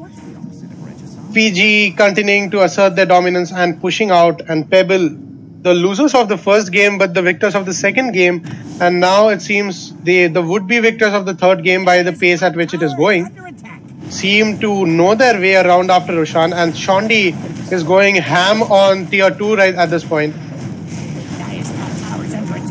Takes that one. The Terrorblade player from game number 2. Mesmerized meanwhile trying to get a split going up along with Garina. Just waiting to bait out someone from team Pebble. They have an Aegis. They are contesting the tier 2s. The Klings has it, so that's a good call to give it to the Klings. Radiant's bottom tower is under attack. But actually transitioning into a core, went for the Maelstrom instead of going for the first half. And now Khalnayak getting stunned by Mesmerized. Things could be in trouble. The Terrorize coming in, but not before the Doom. And now Khalnayak trying to run for dear life. The entirety of ATE on the offensive, but the damage has been. And now Shondi coming up and trying to make the maximum of things happen by targeting Mesmerized at this point. There's a pause coming in. Okay. This is fun. I'm going to add my fair bit of tips in the game. So no one is really in the mood to chat, as let's see how it looks from this angle. Oh, there's a reconnection. We are going to go live into the game and I'm going to start my Rap God side of things. Klings dishing out all the damage, but the stun comes in. There's an ice path, trapping Error and Garina at the same time, but Shondi gets triggered and gets popped out and takes care of that Aegis. Meanwhile, Micro getting taken out by the Bedlam, and Shondi now trying to hold on to their life, but that's a lot of cooldown before he goes invisible, and he's going to be taken care of by AT as well. The Aegis not really playing to their favor as Kyle is the last guy to fall. That's a team wipe. The carnage on the battlefield is insane as ATE makes a strong comeback into the game, even after having a disadvantage of the ages and the fighting side of things. Spectre almost close to that radiance. He is a bit far though. It's not that close. He needs to wait up, hook up, and wait up for his item to come up. They shouldn't be taking any more fights before that, I would say. But Dark Willow on the top of his game, Khanes, he's done his fair share of ganking, and his Bramble Mazes and the Terrorize is on point. It always is. Khalnayak gets pinned down. They really needed a blink, or he could have even rushed an Aghanims for that matter. The invisibility isn't really playing out in their favor at this point, given the fact that they do have detection for all three of them.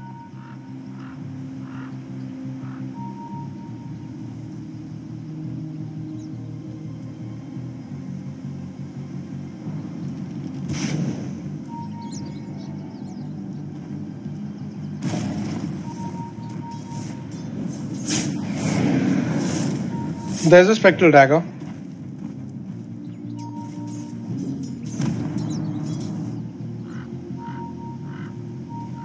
And as we speak, things are going to get pretty rough because Pebble again has decided to team up against ATE. Jakiro at this point does have a shadow. Jakiro is going for a Glimmer Cape as well. I really think Pebble, guys, you need to know that detection for one is detection for all. And the more, so ATE even have an all invisible. So it's not like they are going to risk going for a gem either.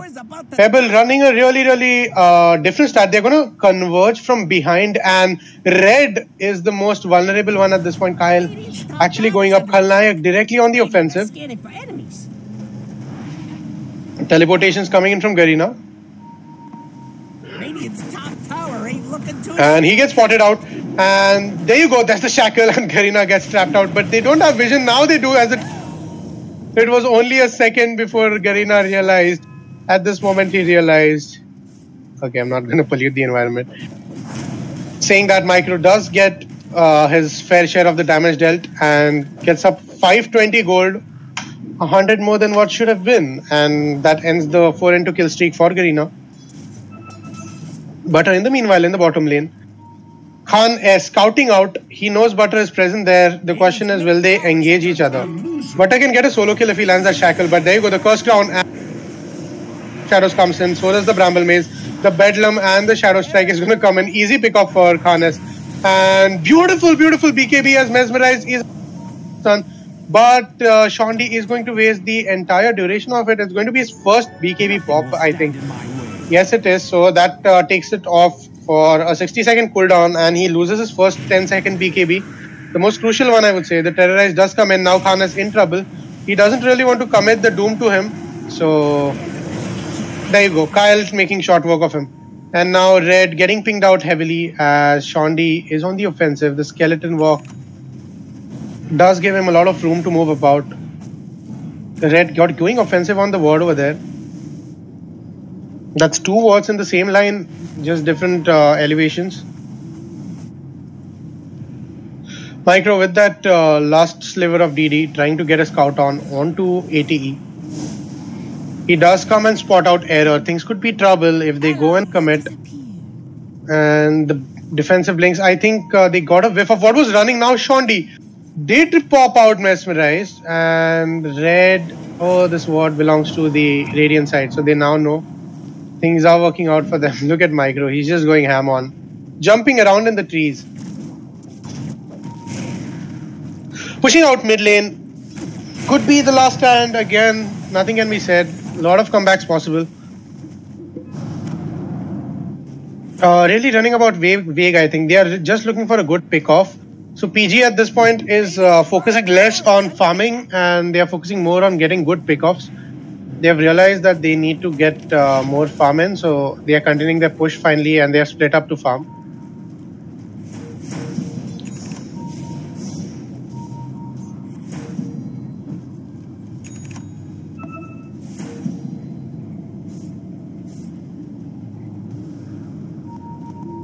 Mesmerize getting spotted out by Shondi. Khalnayak does come up. They need to watch out. There's the Doom, there's the Scorched Earth, and there's the Inflated. And out comes Shondi without the fear of the Blade Mail Tree. Mesmerize could be in a lot of trouble. There's the ultimate coming in, and Mesmerize gets taken out as Micro comes in heavy with that BKB. Not many other commitments that they have. Error is going to try and run from that. The Ice Path is going to hold him in place. The question is, will he be able to stay there? No, he makes his way out. He slithers his way out as the Macro Pyre and the Power Shot gets committed to hold him in place. Unfortunately, that wouldn't be the case. The Spirit Vessel getting him all the HP regeneration he needs. The Monkey King's gratitude is worth more than gold. And the arrow connects onto Khalnayak. Are they going to commit is the question. Error isn't really interested until this is Vanguard.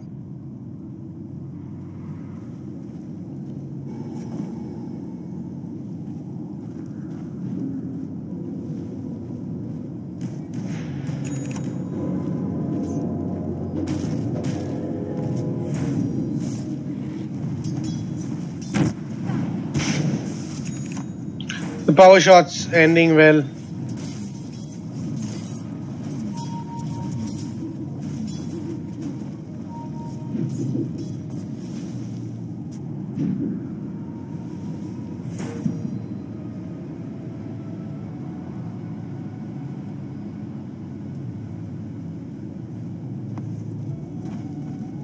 Taking a bit of a pause to regain what's left of my voice, ladies and gentlemen.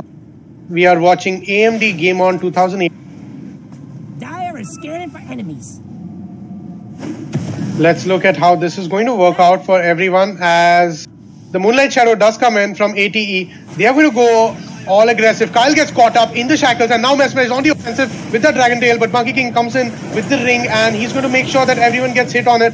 Red uses that Ghost Scepter just to be alive and Mesmerize in trouble, falls down. Garena the first one to take that kill onto Kyle. The Macro Pyre and the Ice Path isn't there anymore. Garena now trying to get a bit of a damage. And Shondi could be in trouble, but the BKB used defensively to protect him. Same cannot be said about Khalnayak as he's going to face the full wrath of ATE Gaming.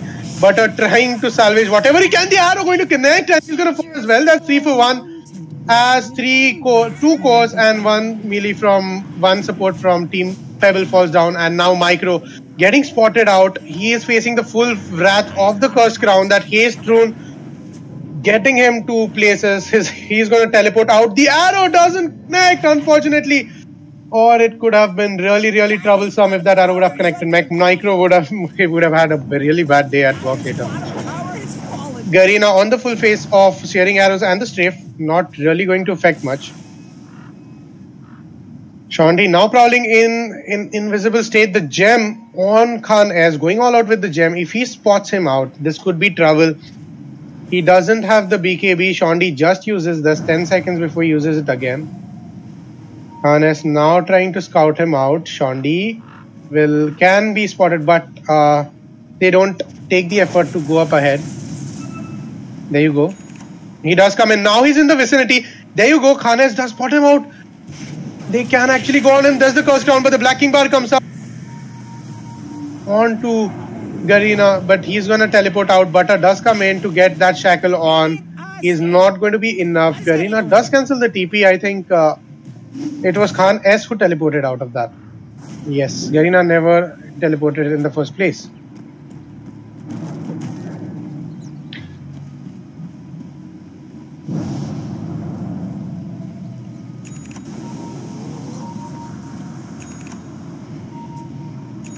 Butter does have the Maelstrom up. He's going for a BKB. That's a good choice, but he's not really that damage efficient against the hardcore carries. Obviously, doesn't want to target the DK or the Spectre. Red could be in a dangerous position at this point.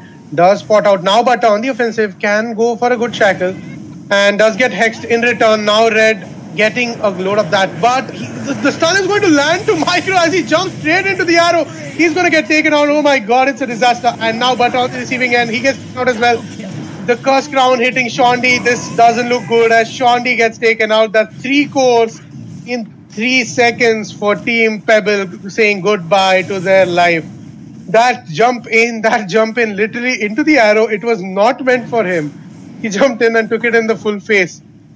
My eyes closed. And now ATE being the ones capitalizing on the Rosh pit, the very place where Pebble wanted to make that mark of victory in this 1-all tied game.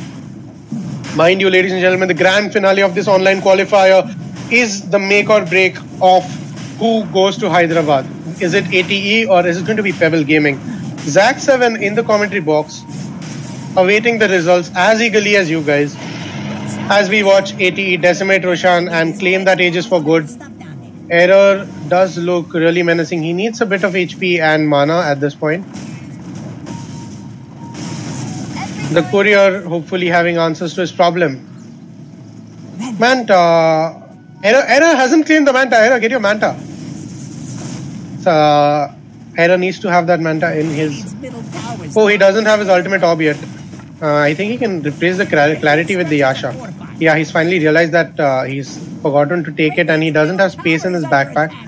So he'll probably use that clarity before the courier hits him. Yep, he does. There you go. The little things that matter, ladies and gentlemen. And he's finally gonna get his Yasha up. Gives him a little bit of move speed boost as well as the extra agility.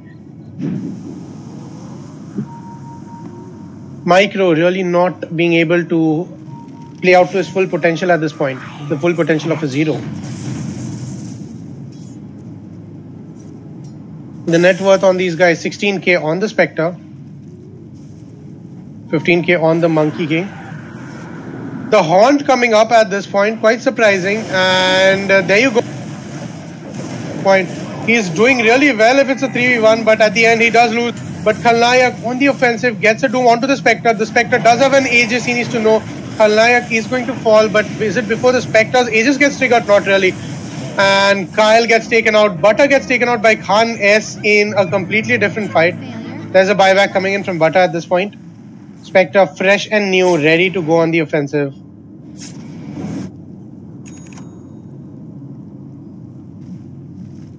Now the lineup of ATE already set to push out mid. Red does have a Serpent Ward.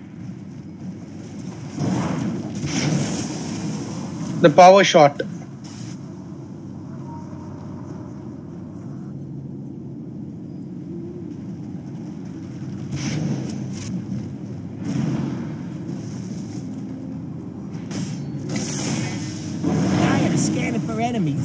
And finally the Serpent Ward comes up.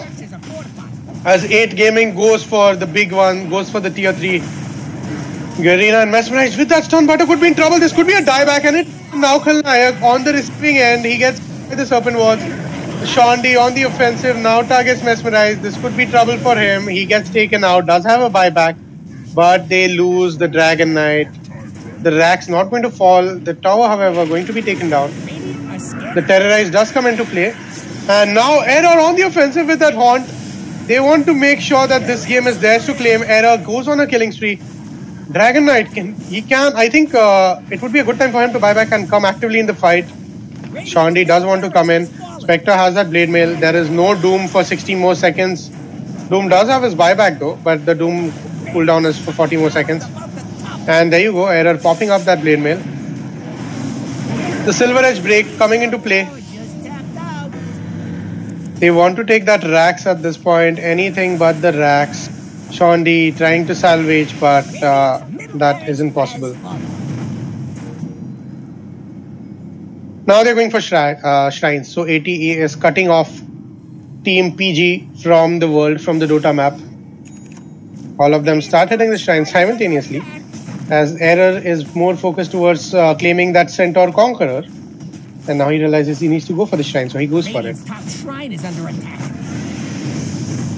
Kyle does have that Glimmer Cape. He needs to make good use of it. The Macro Pyres need to be more visible, but he's So far away. to get picked off. Him and Butter, obviously. So Khan S makes it a point that he targets either of those. He's not really present in the fights, but he uses his Bedlam, Shadow Realm, the Curse Crown, and the Bramble Maze combo to make short work of the enemies. He can take off single pickoffs, which is more than enough for a support.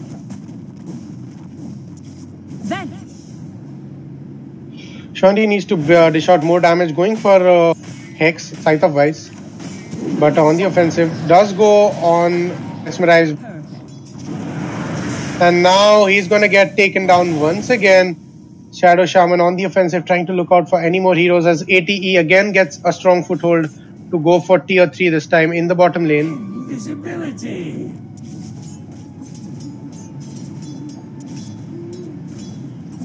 Khan is trying to bait someone out at this point in the top lane. Most probably Killings by he's trying to trigger his BKB. And he almost does. And Red is in position. Oh my god, Klings, this could be trouble. This could be a lot of trouble. As Shaman does come up, the Terrorize and all of it is into place. Error does come in. They are going straight for Shondi. The Black King bar does come up. And is it going to be enough as Shondi gets the full face of Error? The body block coming in from Red. And bye-bye to Klings. Does he have a buyback? Yes, he does. We'll see a lot of buybacks. We definitely, most definitely will. Nayak does have a pipe up inside and the Doom is up. Mesmerize coming up onto Kyle and the Doom does come in. Another pause. They come in with a resume and that's a pause.